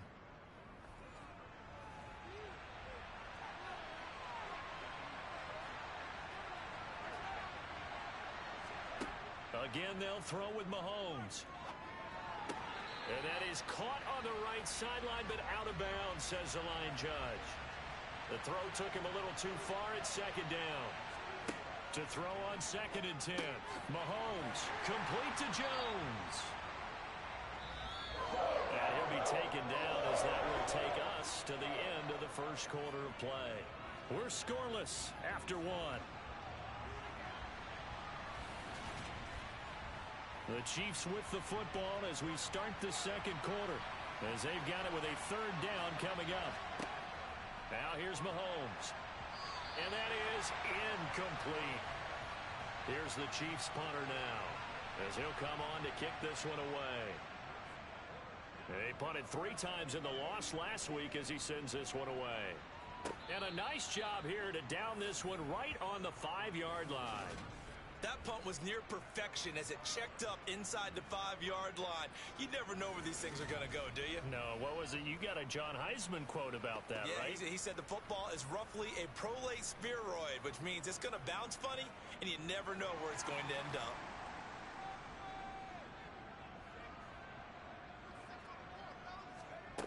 They'll come out throwing here to start the drive. Completed out left to Dobbs. They'll break the huddle and come out with 4 receivers, 3 of them to the right side, 2nd and 7. He'll drop to throw. Oh, it's a screen pass. That's complete. A 1-yard gain there following the 3-yard pickup on first down. So 7 yards from the first down here as they come up to the line of scrimmage. Throwing there, but this pass is going to wind up incomplete. Looks like a second empty possession to start the game, and certainly not the way you want to start when you come in off of a loss last week. Every team talks about starting fast. They're hoping on their next possession, it can be a delayed fast start and get them going. On is the punter Townsend as he gets this one away. Now a fair catch called for and made right on the 45-yard line. So possession goes over here on the punt, and it's Chiefs football, 1st and 10. The Chiefs in good position to start out as they come up 1st and 10 at their own 46. Now the man from UTEP, this is Aaron Jones. And he'll take this ahead for about 4. 2nd down coming up. Following the pickup of 4, here's 2nd and 6. From midfield, here's Mahomes. Gonna throw right side here, complete. And he'll go down inside the 45 before going out of bounds. 2nd catch for him today, and it'll wind up a 1st down.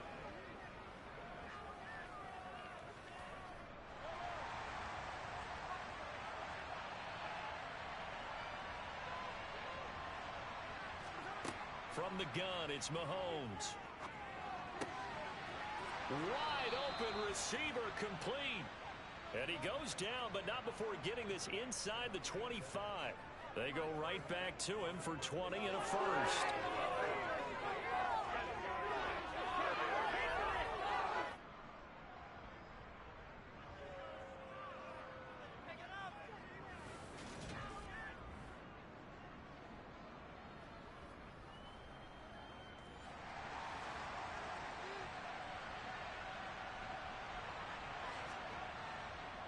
An inside give to Jones. And not able to break away this time as they're going to stop him right around the line of scrimmage.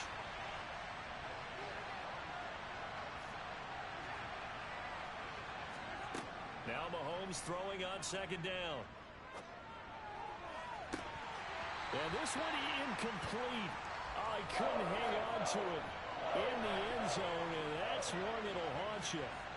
And now it brings up third down. And incomplete on the deep ball.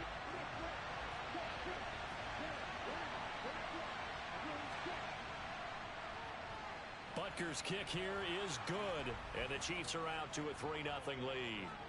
So he's been automatic to this point of the season, and he connects on the field goal there. And what a luxury it is to have a kicker you can depend upon, partner, because he hasn't missed all year long. Converts on that one as well. And kudos to you.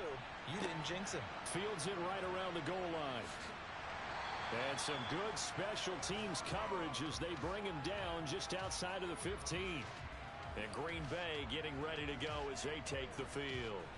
This one a little slow to get cooking. Just a 3-0 scoreline as they begin with a 1st and 10.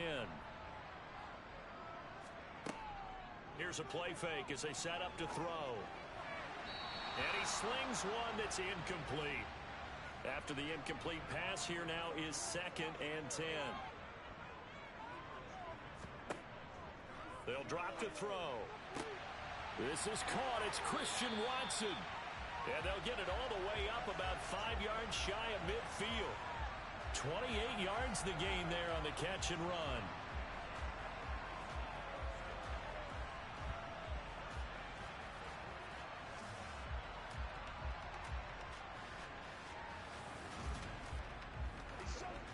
This offense finding its legs now. Here's another 1st and 10.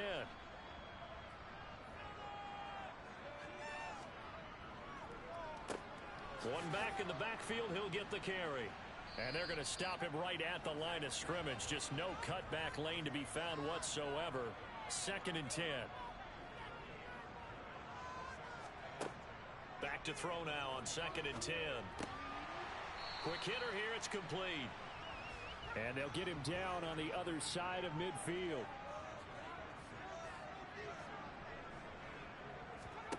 They'll look to throw.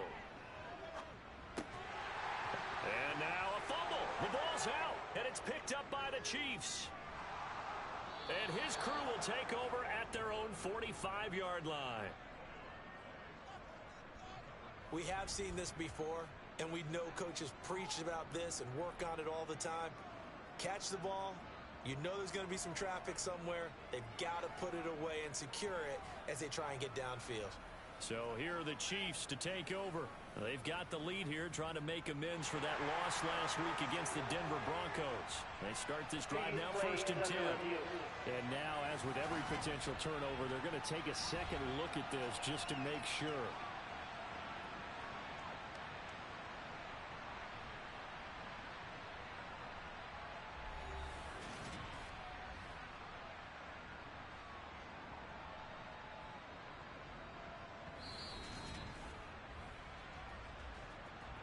So that one overturned. They say the knee was down, and that will not be ruled a fumble.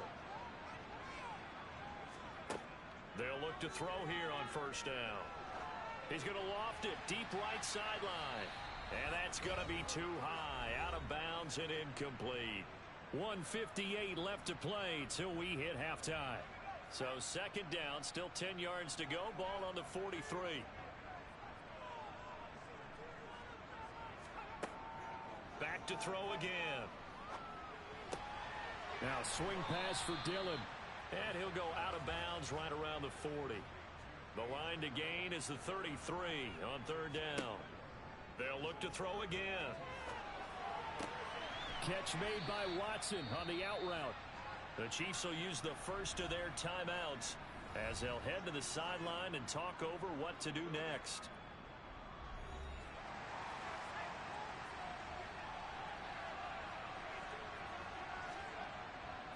They'll try and run for him. And he's able to get it to the 31, and that's enough for the first. Just a gain of 3, but they'll certainly take it as they convert on 4th down. So he needed 1. He ended up getting 3. And I really like the way he ran that one, too. That's really intelligent running because oftentimes a running back can get too greedy. Try and hit the home run on a play where you just need a few yards. Well done there, making sure he got the first down and not worrying about trying to get a touchdown. So 5 yards here, 5 on the play, and that will bring up second down. Simple drag route here, lined up out left and tried to work his way back across the field. You probably saw me twitch there, partner, because I think he wanted the ball a little bit sooner. By the time he looked it in, defender was right on him. 2nd and 5.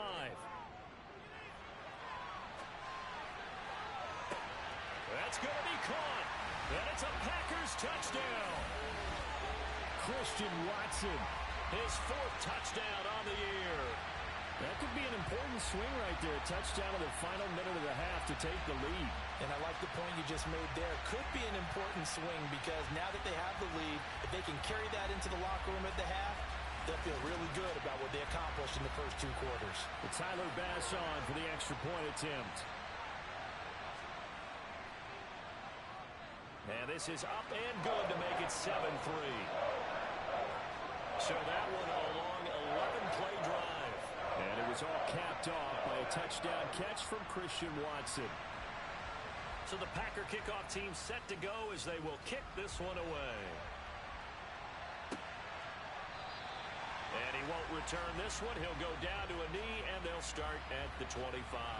The Chiefs going to go back on offense here late in this first half as they take over with exactly 1 minute to go here before intermission.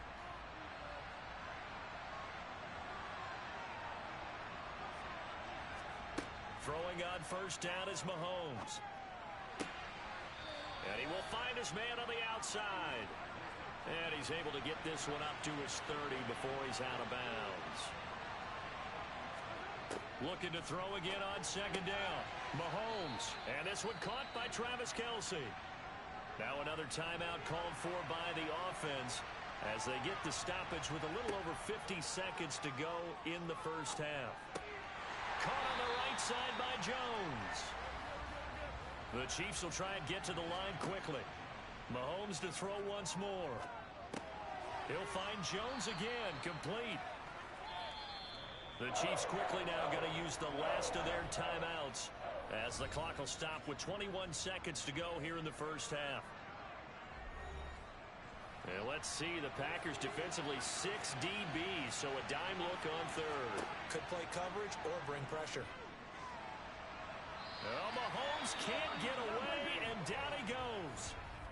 Now the defense going to use the first of their timeouts. So as they take it over, we step aside. Here's the Chiefs punter now as he's on to kick it away.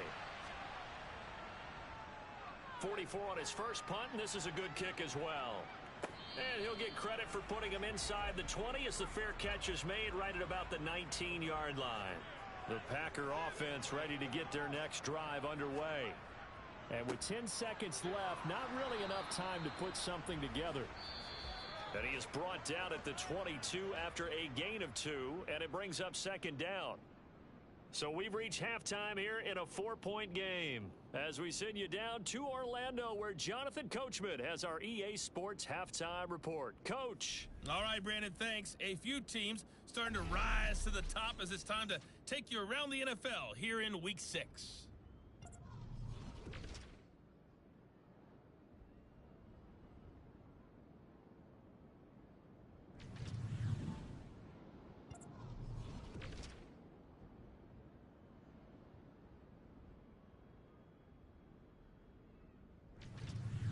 Lastly, let's check on one final game for you. And you can see they are scoreless as they play the second quarter. Time now for a check of the next-gen stats in that first half for KC. And they weren't able to get a whole lot done throwing the football. That'll likely be a big key if they want to turn things around in the second half.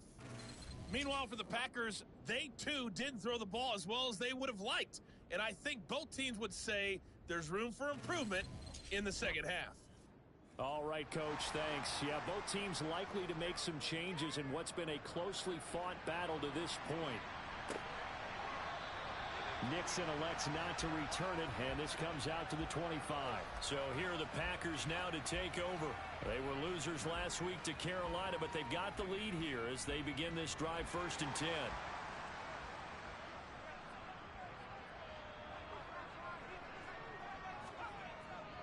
They'll start this drive out on the ground. And now they're going to get him down right at the line of scrimmage.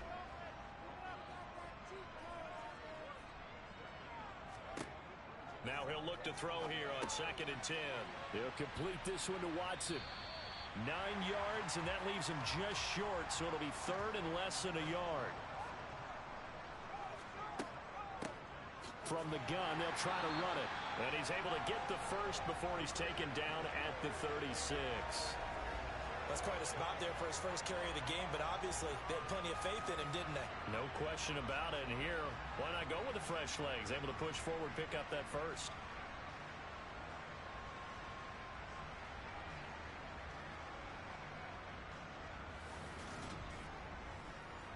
So from the 36 now, 1st and 10.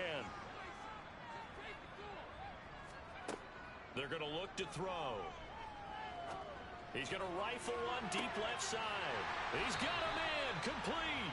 And they're going to get this down to about the 17-yard line here. Well, we saw this plenty last year in college. He loved to take his shots downfield, and that throw, that was a thing to behold there. And we often talk about hang time for punts, but in this case, we should probably calculate the hang time on that throw because that one hung up there for a long time and managed to keep going and going until it found its target. From the red zone now, they'll look to throw. To the end zone, but it's incomplete. So after the incompletion on 1st, now 2nd and 10. One back in the backfield, he'll get the carry. And he is met quickly in the backfield. Down he goes, folded like a lawn chair. It'll go as a loss of a yard, so now they deal with 3rd and 11. Well, we saw a lot of negative plays that resulted in plenty of lost yardage in the first half, and that trend is continuing here.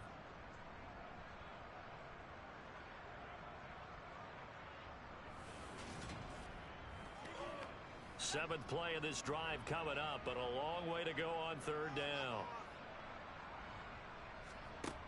They'll look to throw here. Looking end zone, but it's incomplete. Sometimes we wonder about play calls, but this one made perfect sense to me. He's got the only touchdown that they've scored in this game. Tried to get it to him again on another deep ball. The kick by Bass is good. And they push the lead up to a touchdown now at 10-3. So a nice kick there as they're able to add on to their lead. And that's exactly what you're looking to do. Maneuver yourself into range. That way, if your drive stalls out, you're able to get something out of it. And they do so right there. Fielded just outside the goal line. And good coverage there on special teams as they'll get him down shy of the 20. So here's the Chiefs offense ready for their first reps in half number 2.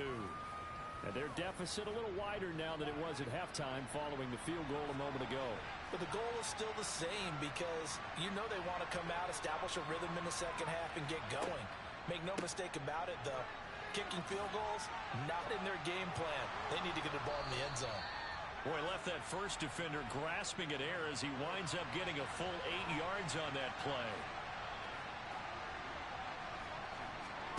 From the 27, Mahomes. The left side completion to Jones. And he'll be brought down right around the 37.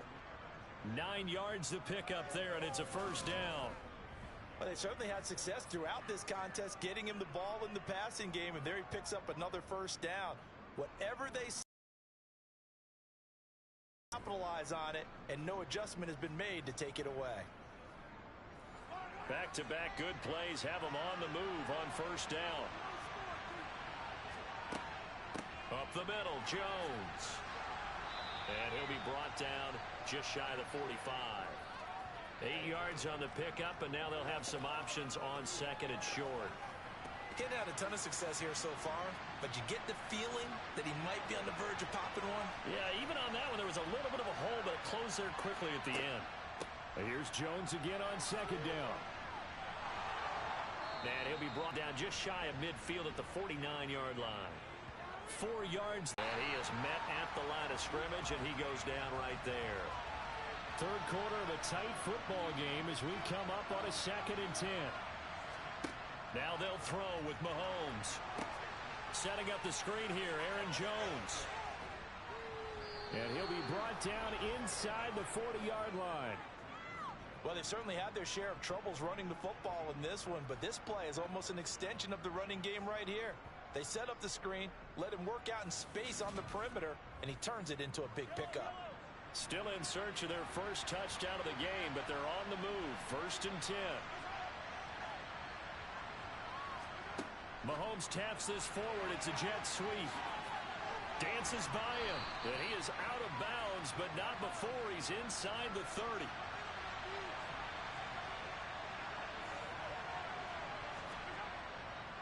They go back to the ground with Jones. And he'll go down here right around the 23-yard line. 6 yards the pickup, and that's a 1st down. And Brandon, you know that expression? He just does what he does? It sounds trite, doesn't it? But in this case, it's perfectly apt. This is one of the better runners in the NFL. And all he does is just find avenues, find ways to pick up key 1st downs and big runs.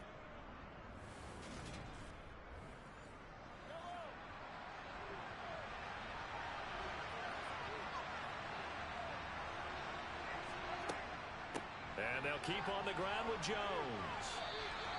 7 yards on the pickup there, and it'll leave him with a 2nd and 3.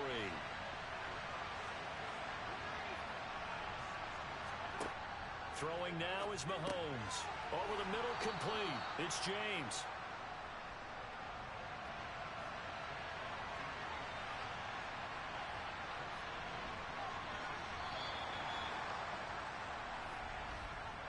It'll be 1st and goal when we come back. This is the National Football League on EA Sports. Back now at Lambeau. A looming decision to make on the conversion, down 7, but first things first, they need to score as they come up on 1st and goal. Mahomes taps this forward. It's a jet sweep. And he stopped immediately there. 2nd down and goal. Mahomes. And in for the Chiefs touchdown. A 9-yard touchdown grab. And the Chiefs are an extra point away from tying this game here in the 4th. We are set up for a fantastic finish now. A 4th quarter touchdown here. We're an extra point away from a tie football game. And I know they're thinking about possibly going for 2, but I'd go ahead and kick this one and just get it back to level. Harrison Butker is on for the extra point. And no sweat. He puts it through, and we are tied here in the 4th. So that drive, 12 plays in length, and it's capped off with a Kansas City touchdown. All level now at 10 apiece as the kick's away. Keyshawn Nixon now from his end zone. And in hindsight, probably should have taken a knee as he only gets this out to the 16-yard line. The Green Bay offense ready to take over. Well, they just gave up the score to tie it. That's the bad news. The good news, plenty of time in this 4th quarter to try to grab that lead back. They'll come out throwing here to start the drive. That'll be caught. It's Tony. And he's brought down, getting this one up to about the 35. First play of the drive, a success, 19 yards. Tell you what, he's been able to put the ball in some tight spots all game long. That throw, no different. Yeah, a lot of people would call it a gutsy type of a throw. I think he looks at it as, I can do it, so it's not that big of a deal to me, and I'm going to keep firing. Ball up to the 35 now as they come up on 1st and 10. And they'll run on the inside handoff. And not a whole lot of room to operate there on the 1st down run. He gets maybe 3.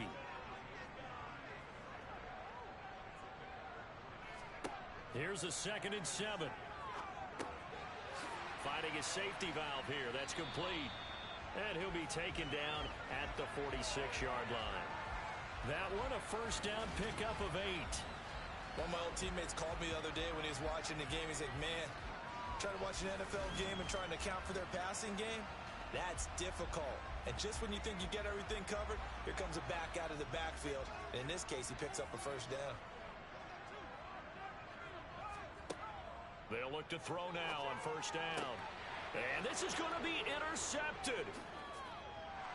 And the Chiefs are going to have the short field here as they'll take over right at the 50. Defensively that time, they were in zone coverage. As a rookie QB, what lesson can you learn there? Well, understand this. You saw zone in college, and the defensive backs reacted, but they don't react like they do on this level. So when they're in zone and they see the ball coming to them, they'll react at least a half a second faster. You've got to know where you want to go with the ball and be decisive with it. Otherwise, the end result can be something you don't like. So good starting field position for him here as they come up 1st and 10 right at the 50-yard line. A give to Jones. And he maneuvers up the middle for 3, and it's 2nd down. 3 yards on that last carry. Here's 2nd and 7. To throw, it's Mahomes. And this is going to be intercepted. Past the 20. 5. And into the end zone. It's a pick 6 and a Packer touchdown. In a tie game, 4th quarter, that's about as big of a defensive play as you can possibly make. And it didn't happen by accident. That was scouting right there. They've seen things that have happened before. They knew in certain situations type of plays they like to run, read it, and were able to go after the football, get it, and take it into the end zone for a touchdown for themselves.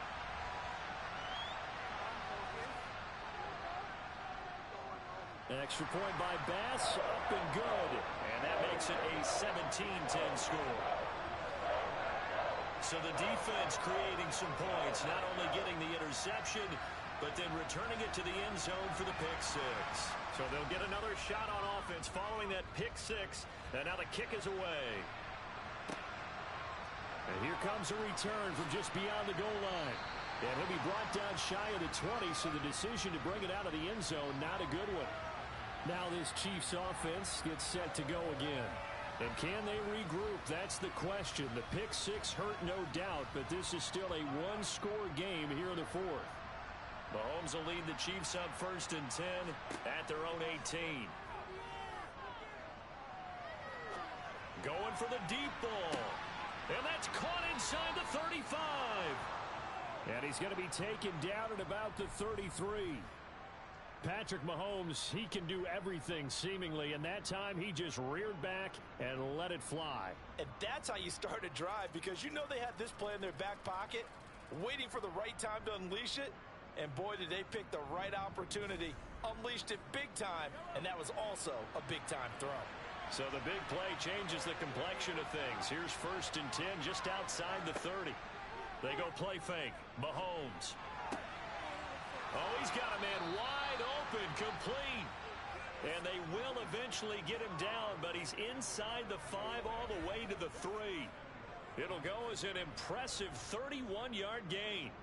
And that last throw is going to keep him climbing that all-time passing yards leaderboard as he crosses the 25,000-yard mark now for his career.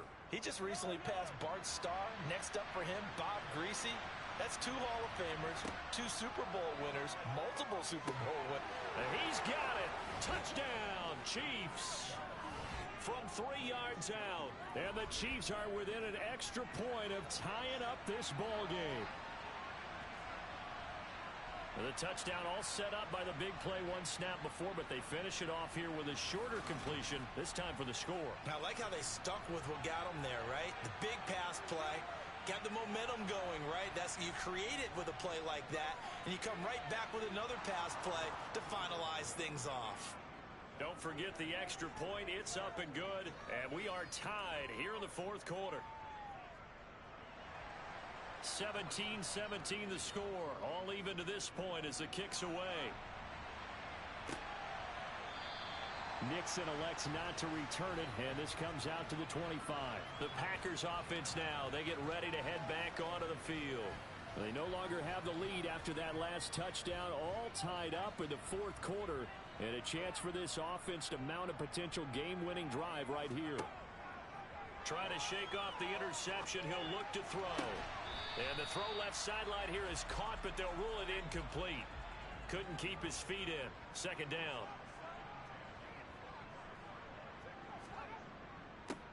On second down, they'll run it here. And he'll be upended at the 28-yard line. Just a 3-yard gain there. And this offense on third down today, just 1 for 5 to this point. This is 3rd and 7. He's going to flip one out here to his running back. And he's going to have the Packers first down as they're able to get the third down conversion. I'm not sure that was necessarily a safety valve or a check down throw on third down. Sometimes just try and find the open guy and get him the ball. He did exactly that and found a way to pick up a first down. So from the 36 now, 1st and 10.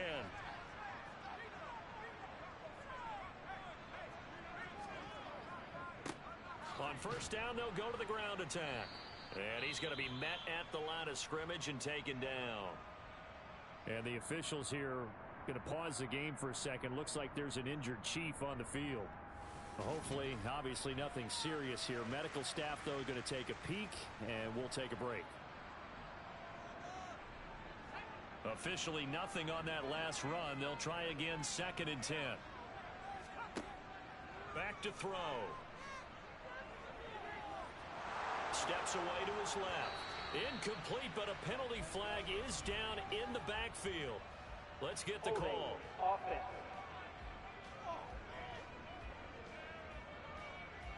They'll come up now on a 2nd and long after the hold. And they'll give him another shot here on the ground. They get 2 yards back, but they're going to need a lot more than that here on third down. Now on 3rd and long, they'll look to throw. Going up top. And unable to connect. Incomplete. I'll give them credit. They took their shot, but it's going to bring up 4th down. So it's Packer football here as we welcome you back. And they're looking at 4th down now in this tie ball game. 46 on his first kick. This one in that neighborhood as well. Pulled in at the 24. It's a 45-yard punt, 6 yards on the return. And it will be 1st and 10 as they take over. Now this offense back out and set to go for their next drive. Well, the football changing hands here as this offense takes the field. Charles, they'd be fine with more of the same on this upcoming drive. Last time out, they found the end zone for 6. And they're certainly hoping for more of the same, but the game plan, I doubt it'll just be a carbon copy of the last drive, because I think this offense is ready to break out some new wrinkles and try some new things that might be hidden in their playbook. They want to use that confidence to its advantage while also keeping the defense from anticipating what's up next. Mahomes.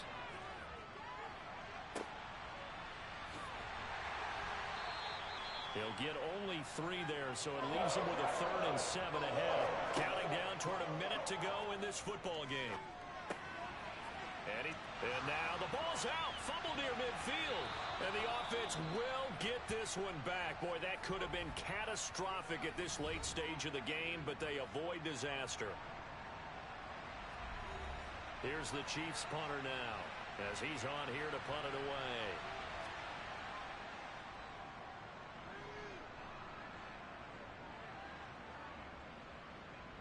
And that ball's going to angle out at the 3-yard line. A beauty. Let's go old school there. That's absolutely a great coffin corner punt. Someone's put some time in working on that, hasn't it? Seems like every year these guys get better and better. It's amazing how they can command that football through the air. Yeah, they used to actually practice with hula hoops where they place them and try and put them there. Now a lot of guys use barrels on the sidelines to try and put the football in one.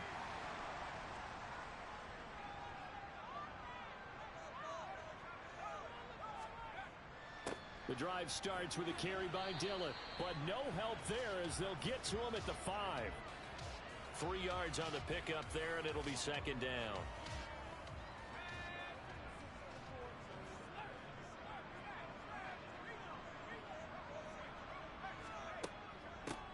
From the gun, he'll hand this off. And this is not going to be what they needed. They get a few here, but now 3rd down as the clock runs. Here's a handoff out of the gun. And he'll be tackled about 2 yards shy of the line to gain. A 1-yard pickup leads to 4th down.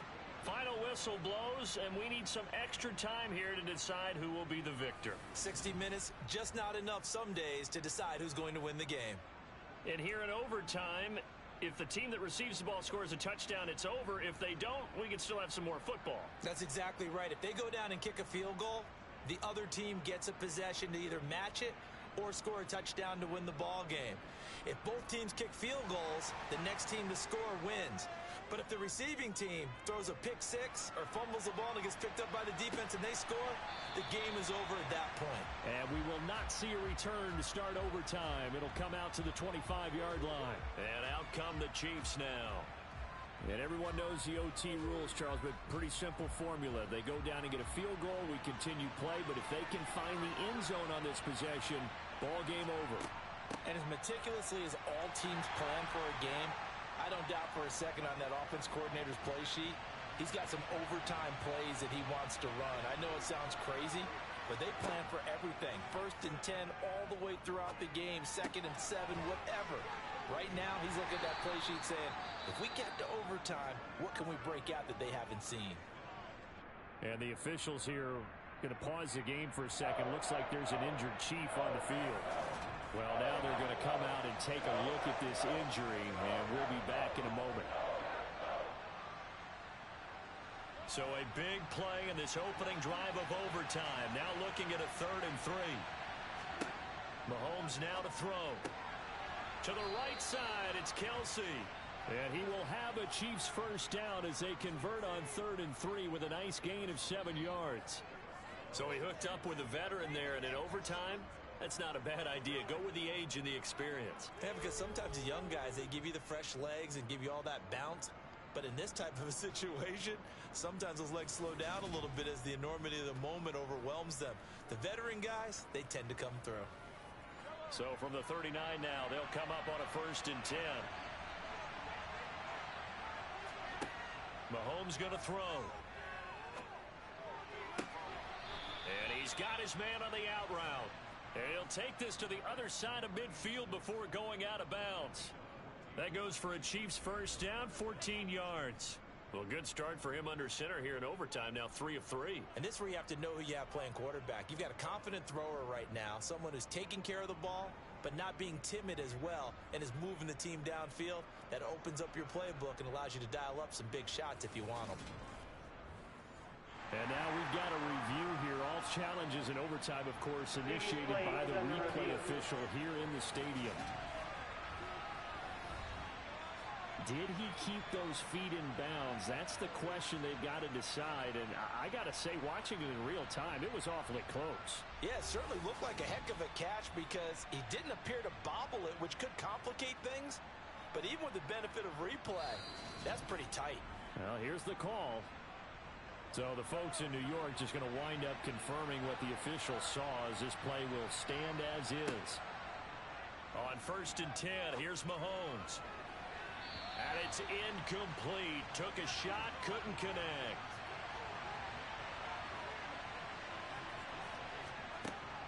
From the shotgun, a give to Jones.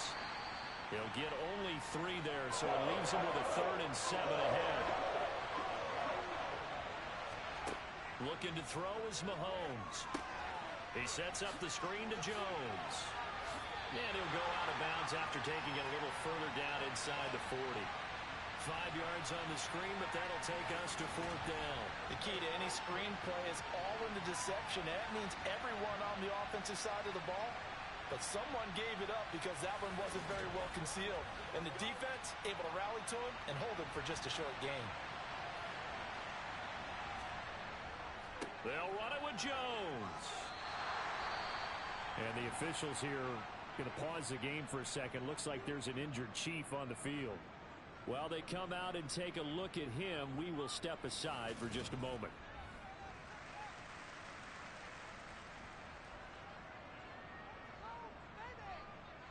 They've got good starting field position as they come up here 1st and 10 at their 38. Now a first throw here in overtime. Throwing for his running back, and he's got him complete. And he's tackled a yard short of the marker. Good gain of 9 on 1st down. Just about every quarterback is trained to really look downfield first before you come back and make a nice, safe throw.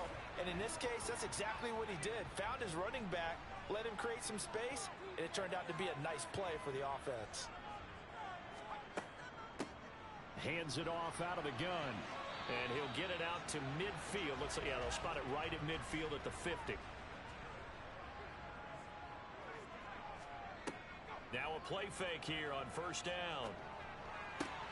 Open man right side is Tony. And they're going to get this to about the 44-yard line.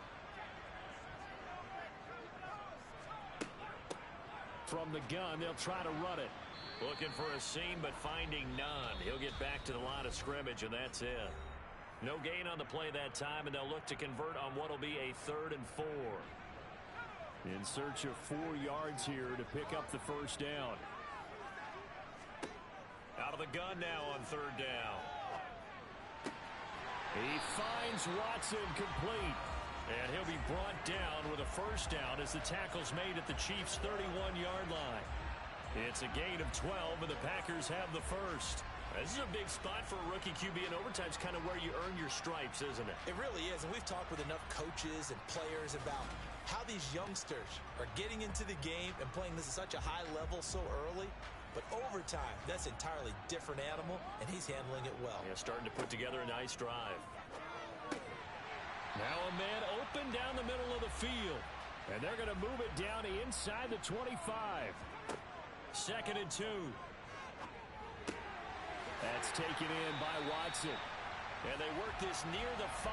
He'll be stopped at the 6. 18 yards that time to push him up 1st and goal.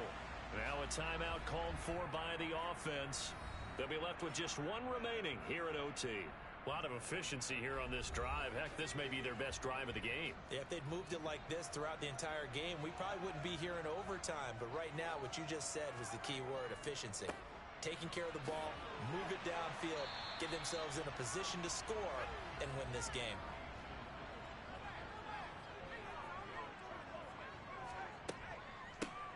They'll try to run this one in.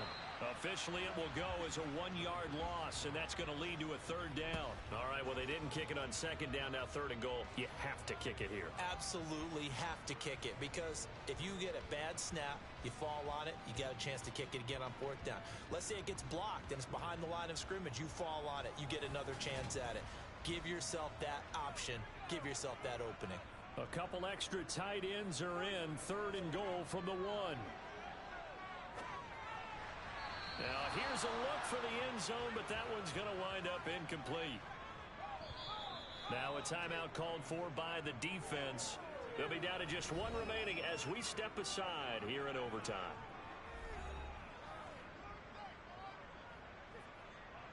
So all eyes now on Tyler Bass.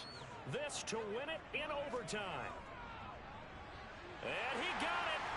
The kick is good in overtime. He's able to split the uprights.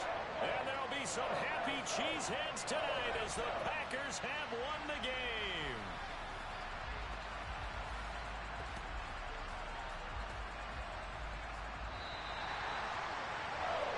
Well, partner, you and I were excited for this one today, and it certainly had its moments. Some good execution at times by both of these offenses. Defenses both made some plays as well. And always a joy to be up here in the booth next to you, my friend. Yeah, it's a privilege to be up here in the booth next to you as well. Thanks for taking the time, and let's go ahead and get ready for our next one, right? I'll see you in the film room. Get that preparation started now.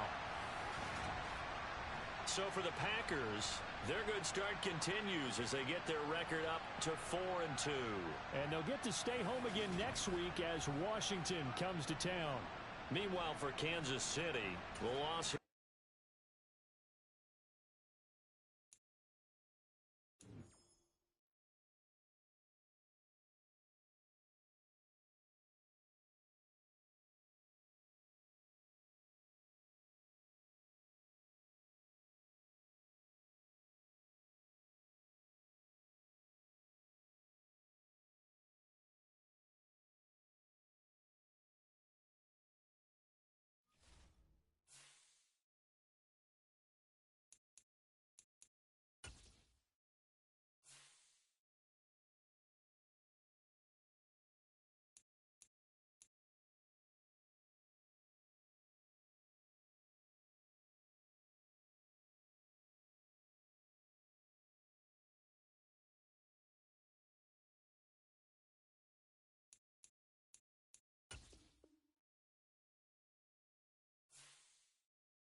It's week 6 of the National Football League, and we've got a showcase of shutdown defenses.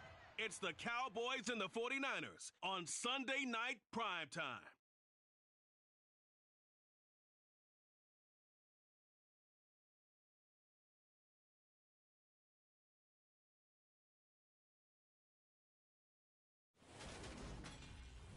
From the host of Super Bowl 50 back in February of 2016, there's a look at the home of the 49ers, Levi's Stadium in Santa Clara.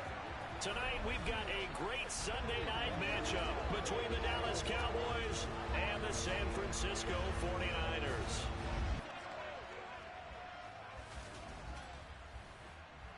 Alongside my good friend Charles Davis, I'm Brandon Gaudin. Glad to be enjoying another week of football. And Charles, this is a contest that should make a former defender like yourself very happy, that's for sure, because we got a pair of top 5 defenses in the NFL squaring off, and opportunities to score, well, they figure to be extremely limited. And partner, you know, my smile is wide because this is a lot of fun for a guy like me to watch, as you noted. And if there's something else that we both know that these teams take pride in, it's how well their defense have done at controlling games and putting them in a position to win. Something else they're proud of, though, how high they rank in the league. And they're trying to use this game to move up in those rankings and become the top defense in the league.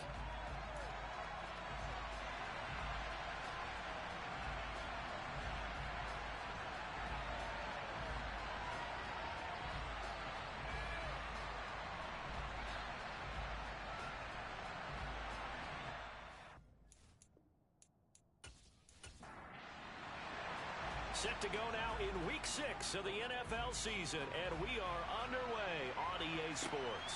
Fielded right around the 8. And they'll get him down inside the 30 at the 27. Now we'll see what the right arm of Dak Prescott has in store as the Dallas Cowboys offense sets up shop. He had the numbers of a game last week that if you win, you talk about him being a gritty guy, managing the game, getting it done. But they lost. So obviously 2 interceptions, 1 touchdown pass, that's not going to be good enough. Got to get that changed around.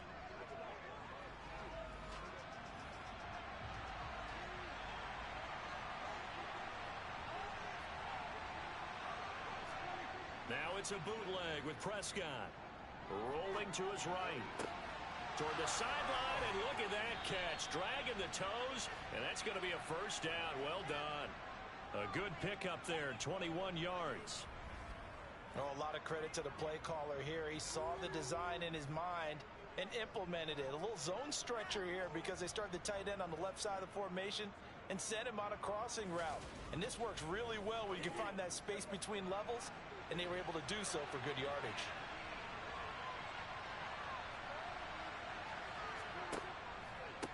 The first carry now for Tony Pollard. And a good push there defensively as they stop him at the 48. A gain of just 1. On 2nd and 9. Prescott. He'll fire deep downfield for Lamb. And that will be incomplete. Tried to dial up the long way out there, but it'll be 3rd down.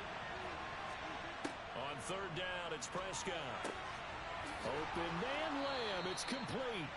And this will move the chains again as the tackle's going to be made at the 49ers 39. Prescott and Lamb hooking up for the Cowboy first.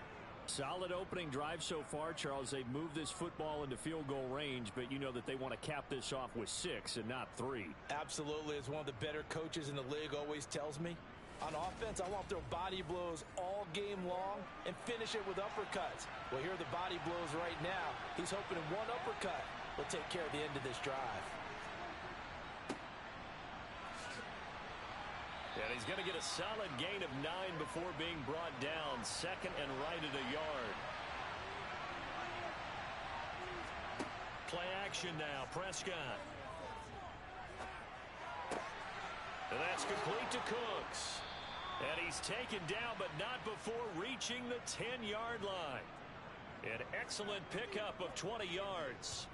A lot of precision being shown on this opening drive. They've been methodical, they've been crisp, and as a reward, they're going to be set up with an early 1st and goal.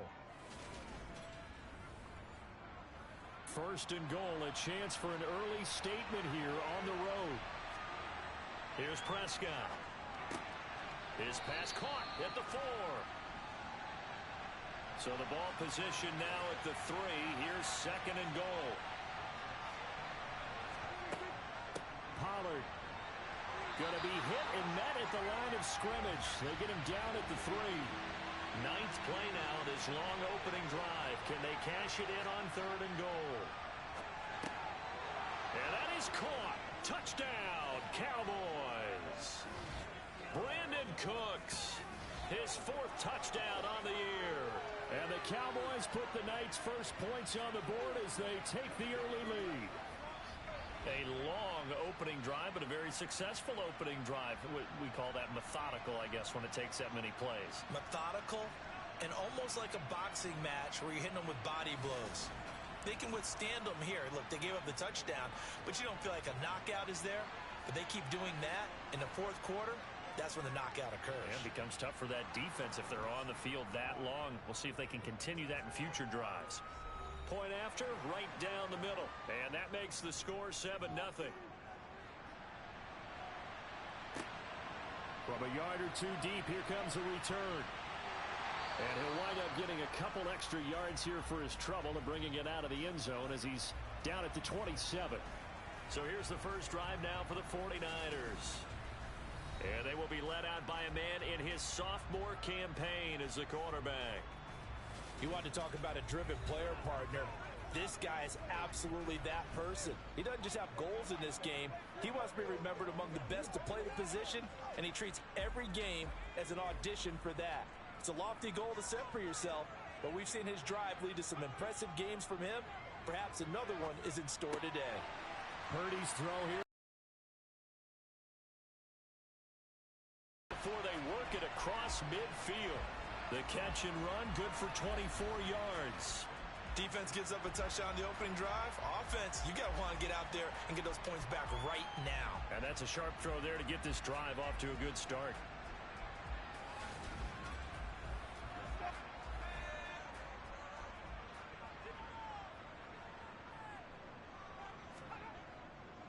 First carry for Christian McCaffrey.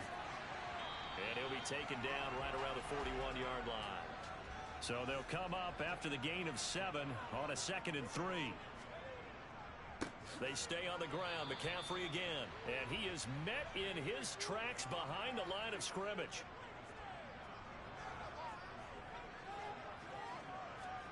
Purdy. And this is going to be intercepted.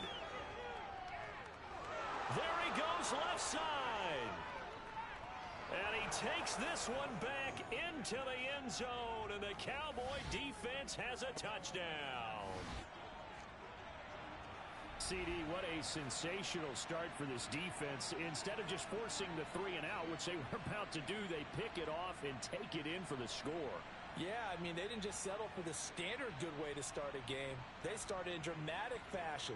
Take it away, score points, and guess what? They'll be flying to go back out there on defense again after that play.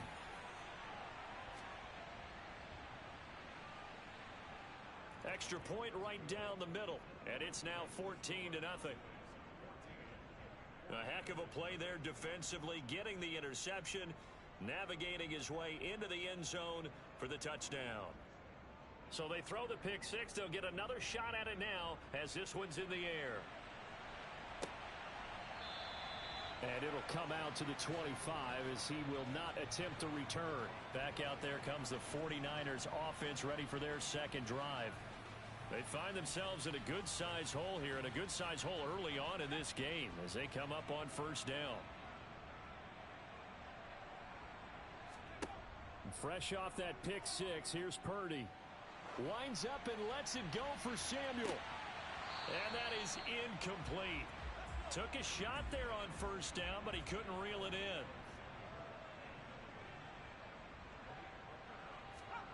Second down, here's Purdy to throw. He'll get this out wide here to McCaffrey. And he's taken down, but able to slip across the 35.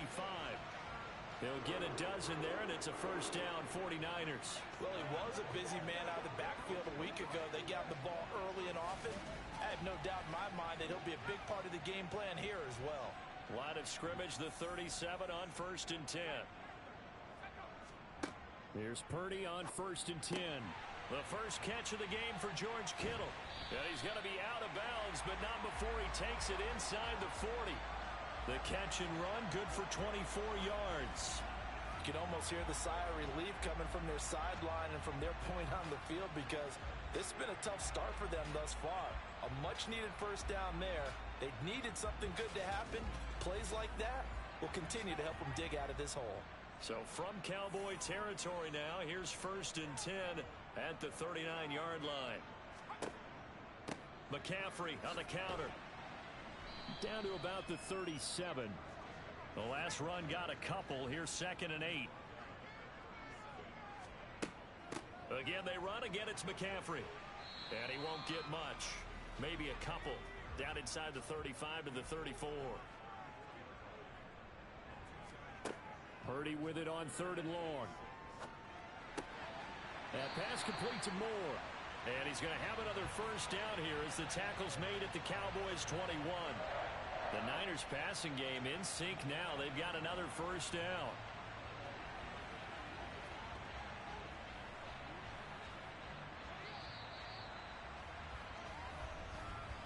$14-0 the score. This is the NFL on EA Sports. The 49ers with the football here to begin the second quarter, as they've got it with a 1st and 10. On first down, this is McCaffrey. And he still has yet to get on track in this first half, as they're going to stop him behind the line. A loss of a full 3 yards, and now it's 2nd down. I have a feeling they'll stay committed to running the football, especially on their early downs. They just haven't had a whole lot of success just yet. That loss of 3, a rare stumble on a promising drive. Here's 2nd and 13. Purdy looking to throw. Got a man right side. It's McCaffrey. And he's brought down here just outside of the 20. So, Charles, you look at this offense. So what a start to the season. 5 wins without a loss. When do you think that you start believing that maybe you're in the midst of something? Trying to fit it into Moore, but it's intercepted. Picked off by Trayvon Diggs. Certainly not his best throw that time, and not a good time to make it, Charles, when they were a nickel with 5 defensive backs on the field. And that's exactly why you have those 5 DBs out there. You want extra speed on the field, guys who have ball skills and understand what the passing game can do, and gives them a chance to react and make a play on the football, and they take one of those away.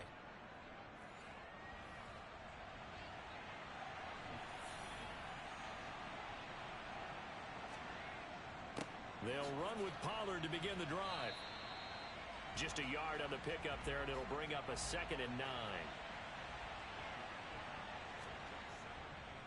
They run straight ahead here with Pollard. And he's able to get him a small cushion before being taken down at the 5, a gain of 3. On 3rd down, it's Pollard. And they'll bring him down 1 yard shy after a pickup of 4. So many things go into making a good play on defense. In this situation, just not being blown out of the way was a big start, and then a nice tackle to finish.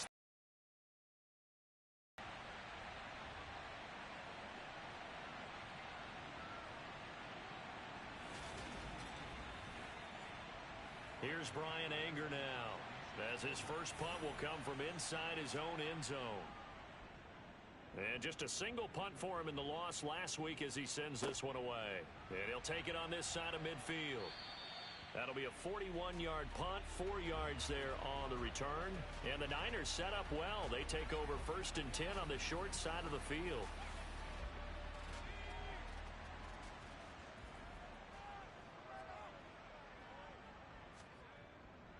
A handoff, McCaffrey running right. And he's going to take this ahead for right around 3 yards, but no more than that. 2nd down. 2nd down and right back to McCaffrey. And he's got this pretty close to a first down at the Cowboys' 41. The Niners on 3rd down. Just 1 for 3 thus far. Here it's 3rd and 2. Purdy now to throw. Able to haul it in is Kittle. And he is out of bounds, but not before he's inside the 30. He'll get a dozen there, and it's a first down, 49ers. Yeah, these are the types of plays you're going to need to hit on if they're going to get back into this game. It hasn't been the greatest of first halves, but this is a nice throw here on third down, and they keep the drive going.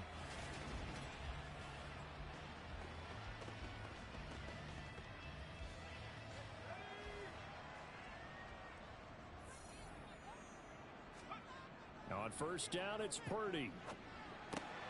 And he'll dump this off to his running back, McCaffrey. And he's going to get this down near the 25. The Niners at a perfect 5-0 here to begin the campaign. And they've certainly found their groove of late, winners of 5 in a row. And this team is absolutely playing their best football right now. This is the best that we've seen them play in a long time, partner. Sky's the limit as far as they're concerned. Their confidence really soaring. Looking for the out route. He's got it. Complete to Kittle. And he is going to have a Niners first down as they're able to get the third down conversion.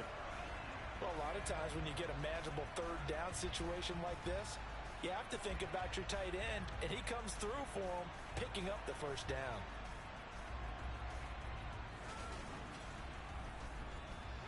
This offense finding its legs now. Here's another 1st and 10.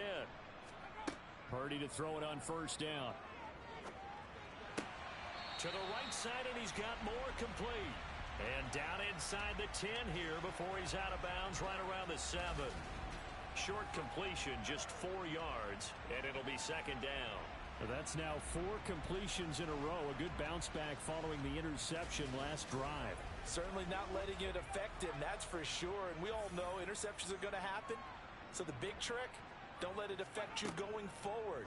Most of the good quarterbacks, they just tell the ball boy, get that one out of the rotation, give me a fresh ball, and let's go. He's got his offense moving again.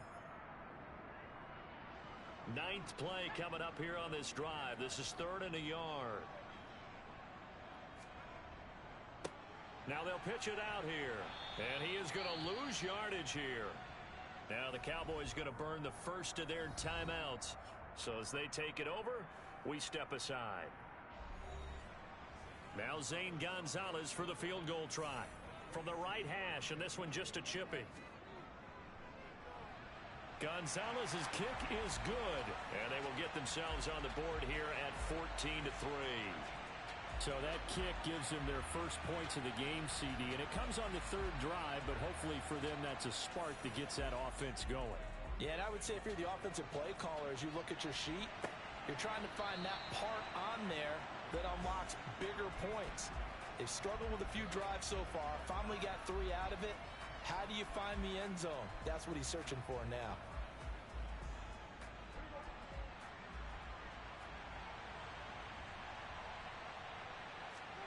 Prescott on first down. That's into the hands of Gallup over the middle. He'll be dropped after a gain of about 6 across the 30 to the 31. Throwing again on second down. Prescott, he's letting it fly for Cooks. Oh, this is taken in. It's complete.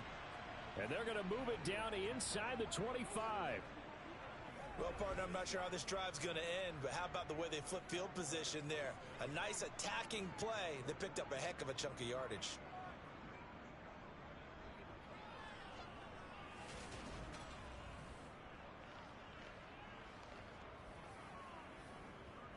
So the big play gets them all the way down to the outskirts of the red zone here for 1st and 10. Now Prescott got his man there, complete to Gallup. The Cowboys going to use their 2nd timeout now as they get the stoppage with just under 50 seconds remaining in half number 1. Now a 2nd down and 6. Prescott yet again. That's caught once again by Gallup. And the Cowboys are going to be set up with a 1st and goal here as the tackle made at the 9. Boy, how about the speed with which this offense can get down the field? It's taken them no time at all to get down here. And now they're set up with a 1st and goal.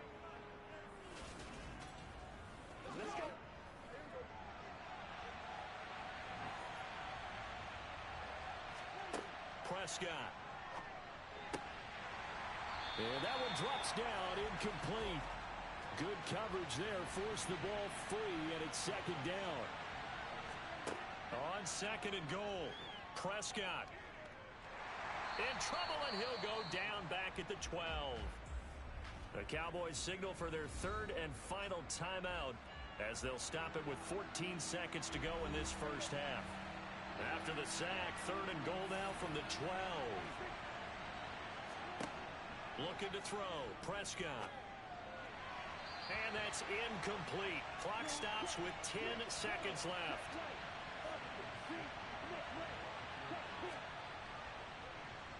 And his kick is good. And they will stretch the lead now to 17-3. So a capper there to a pretty good first half. And I love the way that they put a chokehold on the clock and pretty much drained everything before they put the field goal on the board as they headed into the half. Fielded right around the 8. And not much happening on the return as he'll get this to about the 23.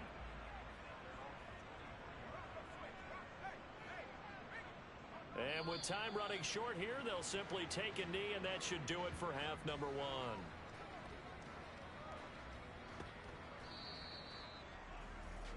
So we have reached halftime here with the visiting Cowboys out on top. As we'll send you eastward to Orlando. Standing by with that EA Sports halftime report now is Jonathan Coachman. Take it away, Coach. All right, Brandon, thanks very much. We'll get back to you and Charles in a minute. But first, time to give the folks at home a look at what's going on around the NFL.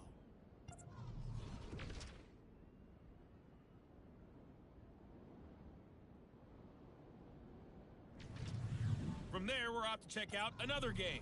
And you can see they are scoreless as they play the second quarter. Lastly, let's check on one final game for you. And you can see they are scoreless as they play the second quarter.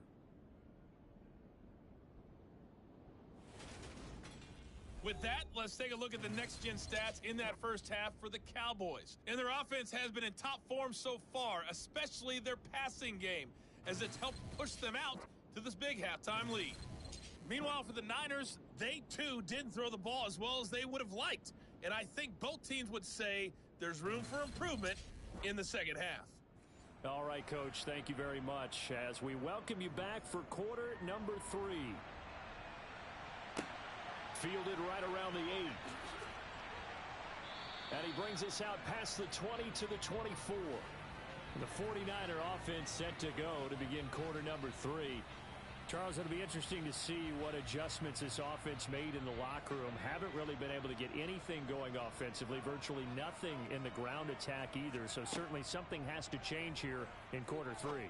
And I'm pretty sure their friends from the defensive side of the ball told them exactly that, because those guys, the stop troops, they've been playing pretty well, and they've kept them around in this game. Now, they got some time. The running game struggled in the first half. Opposition knows how to focus on defending the pass here.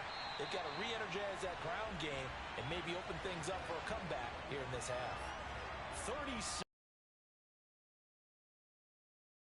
to wake up this home crowd. They haven't given them much to cheer for so far, and never underestimate the effect the home crowd with you can have on a game.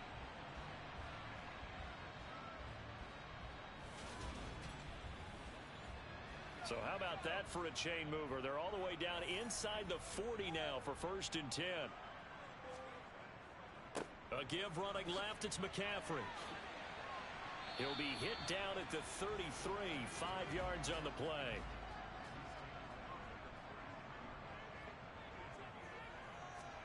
Second and 5 now. Purdy.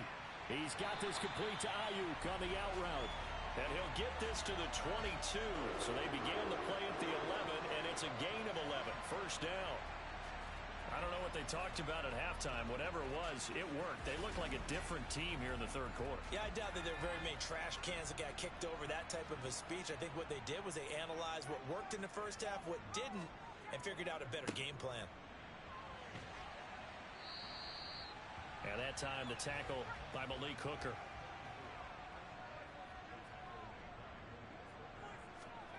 From the 17, Purdy. And he's going to be intercepted for the 3rd time thus far. Picked off by Trayvon Diggs. 30, 10, And he takes this one back into the end zone, and the Cowboy defense has a touchdown. And Charles, for this offense, those interception woes they kind of had in the first half have now followed them into the second half, and for this defense, they take advantage, turn that into a pick six. And that defense is in a spot now where they're thinking about ways to close this game out. And as confidently as they've been playing, I expect them to do exactly that.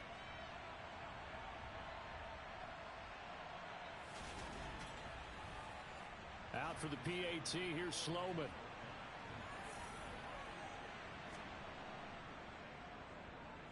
And the lead now to 3 touchdowns at 21 points. So the defense creating some points, not only getting the interception, but then returning it to the end zone for the pick six. So they'll get another shot on offense following that pick six, and now the kick is away. From the 6. And up to about the 26-yard line, just across the 25. San Francisco set to go on offense once more. I kind of feel like they've reached a do-or-die point in this game, Charles. If they're going to try to pull off an impressive comeback, it has to start right here, right now. Yeah, now they've got a final chance to get out of this situation, but they also understand they've got to move the ball and move it fast. In addition, they need to save as much time so they can get 2 more possessions.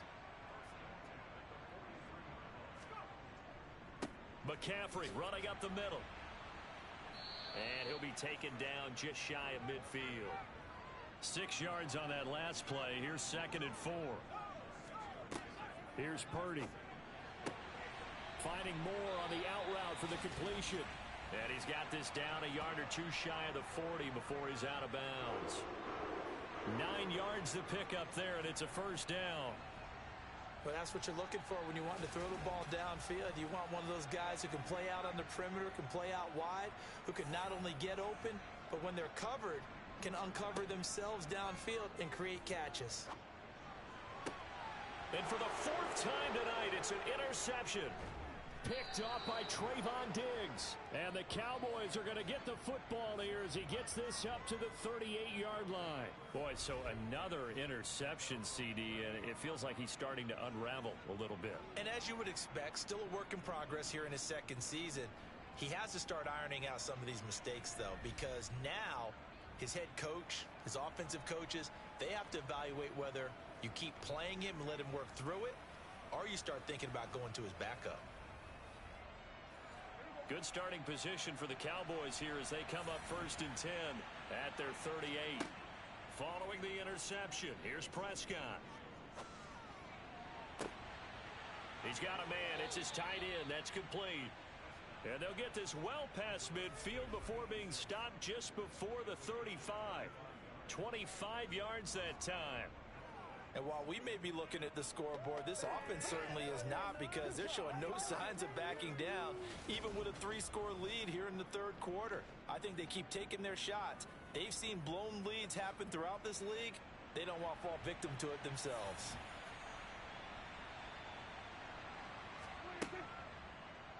And they'll let the quarterback keep it here on 1st and 10. Dropped at the 35. Able to display his agility, but not much room to operate.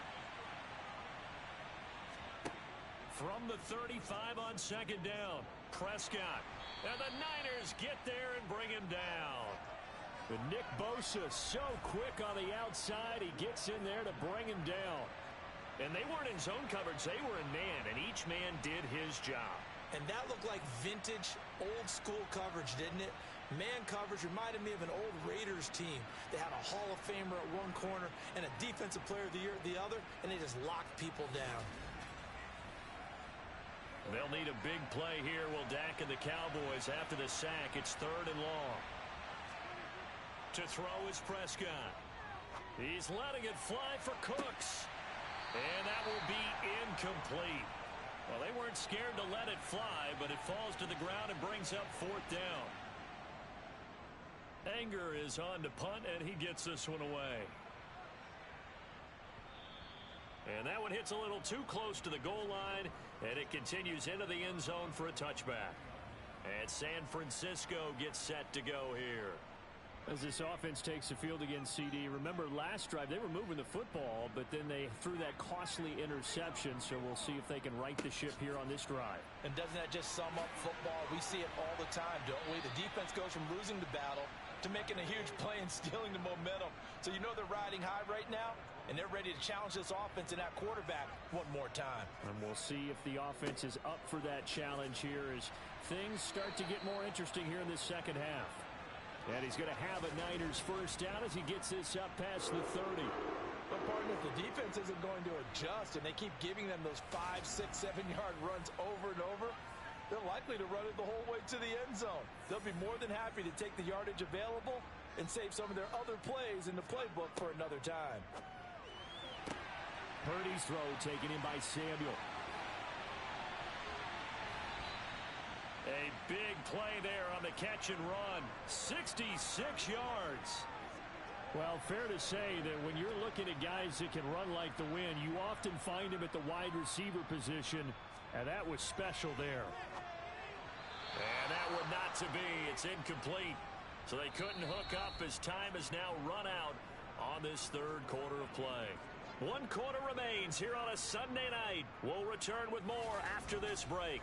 You're watching the NFL on EA Sports. So they've been in the red zone 3 times, and it's yielded just 3 points. Can they find the end zone here on 2nd and goal? And they'll be driven back here, losing yardage to the 9. They call that a loss of 6 yards. And it's 3rd down now. I think this offense, specifically this running game, they're going to have to find a way to turn the page because they haven't found a way to run it effectively thus far, and it's cost them. This defense has not surrendered a touchdown yet. You better believe they're determined not to here on 3rd and goal. Purdy will set up to throw it here. That'll be caught by Ayuk. Touchdown 49ers. A 9-yard touchdown there. And the Niners are finally into the end zone here in this 4th quarter. Gonzalez able to tack on the PAT. And that cuts the lead to 24-10. Here is Wisnowski to boot it away following the touchdown. This will be fielded inside the 5. And the tackle going to be made right there at the 25-yard line. The time to get another look at this Cowboys offense. Well, there are 2 scores on the plus side. Still time here in this 4th quarter, but maybe you start thinking about playing keep away? Yeah, I think here's the situation. You're not thinking touchdowns anymore. You're just thinking first downs. To keep up with your theme there, playing keep away, first downs, they can't touch the ball. And not much to speak of. Call it a 1-yard gain up to the 26. On 2nd and 9, Prescott. That's Gallup on the slant. The Cowboys on 3rd down. 2 for 5 to this point. They need just a yard here. It's 3rd and 1. Now flags fly in, and one of the Cowboys looked like he got going a little early. So they accept the penalty, of course, and push the offense backwards a bit. Well, that's a tough, costly penalty because now it makes it 3rd and 6 after the false start. Prescott to throw it. Throw complete right side to Cooks. And he will have a Cowboys first down by about a yard as they find a way to convert there on 3rd down and 5. And that pickup of a first down, that's going to leave a mark because they really needed to stop them there, didn't they? So frustrating. Defensively, you're a play away from getting that football back here down late. Tough. Now they've got to find a way to create a turnover or takeaway. Otherwise, this one will probably get away from them. Meanwhile, Dak. And a loose football. And now this is scooped up by the 49ers. And the return here is stopped at the 35-yard line.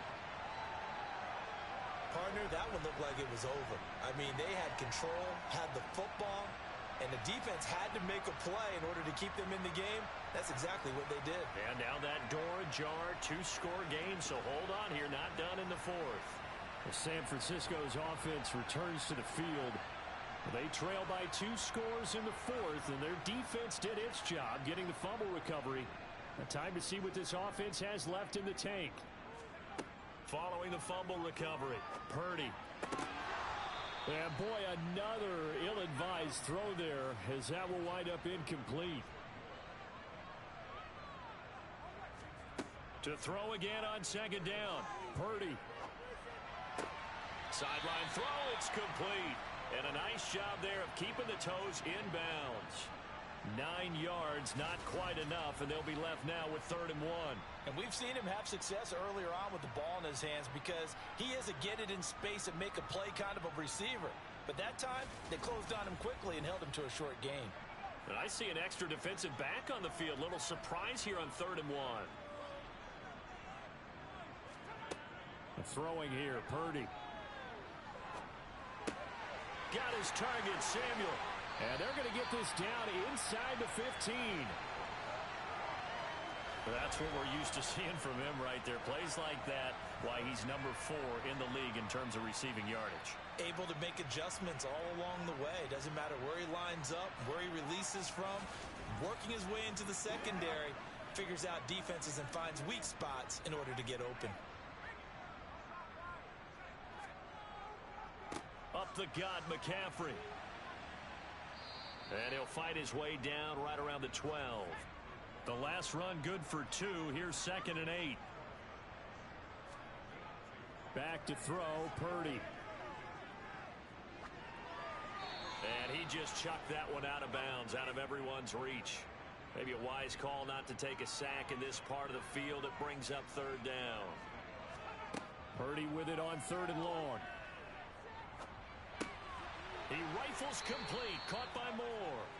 And they'll rally and stop him short of the 1st down at about the 6. It'll go down as a gain of 6, and that'll bring up 4th down. So much about offense is what you call hidden yardage. You know, you throw the ball to someone, they catch it, and then they can make a big play. You know, they create a play, run after catch. They did a really nice job there of limiting that and keeping him from a 1st down. Yeah, stopped him in his tracks. They'll run for it. McCaffrey. And try to push his way forward, but I think he's going to be short. And he is short. They'll get neither the touchdown nor the 1st down. And it'll be a turnover on downs. They're coming out with a jumbo package to start the drive. Back near his goal line, it's Prescott. Sliding out of the pocket. And his throw here is incomplete. So now 2nd and 10 after the incompletion on 1st down. Now a shotgun handoff to Pollard. And nothing doing. He's immediately taken down at the line of scrimmage. Gonna run again here with Pollard. And they'll get him down up past the 15. That'll go for a gain of 13, helping big time to get away from that end zone. 1st down. Brandon, when a defense just simply can't get off the field on 3rd down, and we all know how important that down is for both sides of the ball, you often feel like you're just a step behind whatever they're doing offensively. And one of the differences in this game, no doubt, 3rd down conversion, and that is going to be a story they'll talk about after this one. Thanks to that last play, a little more room to operate. 1st and 10 at the 18. Now a give here to Pollard. And running room scarce here. He's going to be stopped in his tracks at the line of scrimmage. No gain on the play there. 2nd down. So the Cowboys in possession of the football here as we get you reset. And you'd have to figure they're just looking to burn these final 2 minutes away and get out of here with a victory. On 2nd down, it's Pollard. Trying to run inside, but nothing there. And now right out of the 2-minute break, we'll get a timeout used defensively with 1:56 to go. Now, this is a big 3rd down, and you'd have to think we'd see a timeout right away if they can't stop him here. Now Prescott. He's going to find Gallup here complete. And they're going to mark him down short, maybe by about a yard, if that. Here's Brian Anger now as he's on to punt for Dallas.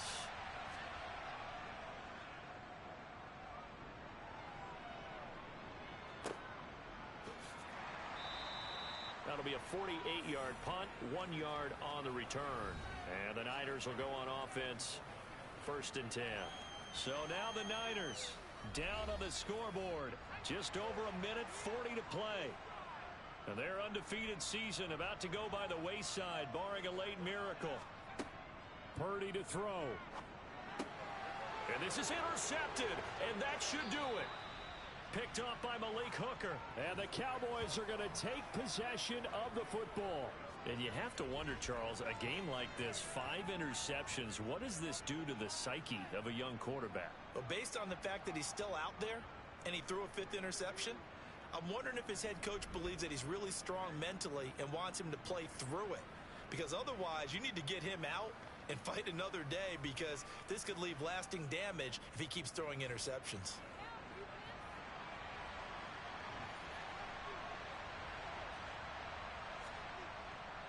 They'll run left with Pollard. And now the Niners going to signal for their 3rd and final timeout as they'll talk things over prior to this upcoming 2nd down play.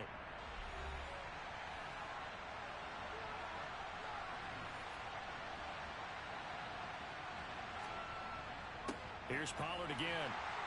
And he's taken down after a gain of 3 as they move it from the 22 to the 19.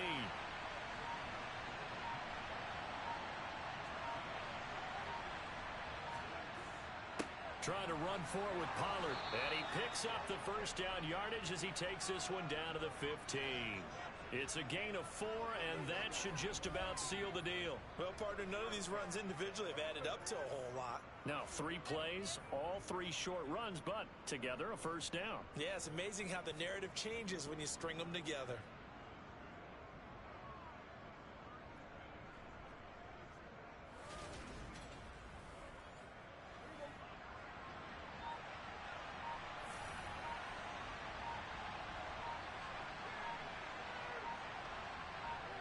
Prescott, he goes down to a knee, and that should just about do it. So this one will end in a victory for the Dallas Cowboys, and they've got to feel good about this performance. I think you'd agree, matched up against a top 5 defensive unit in the league, and they pretty much had their way. Yeah, that was the interesting part about it, because normally when we see this defense play, they have their opportunities, and they make their plays, don't they? They knock them back on their heels. They take the ball away. They change field position. In this case, what you said is so apt. They had their way with them, took it to them, and knocked them back on their heels and surprised the heck out of them. So for the Cowboys, their good start continues as they get their record up to 4-2. And they'll head back home next week to take on the Arizona Cardinals. Meanwhile, for the 49ers, they taste defeat for the first time this season.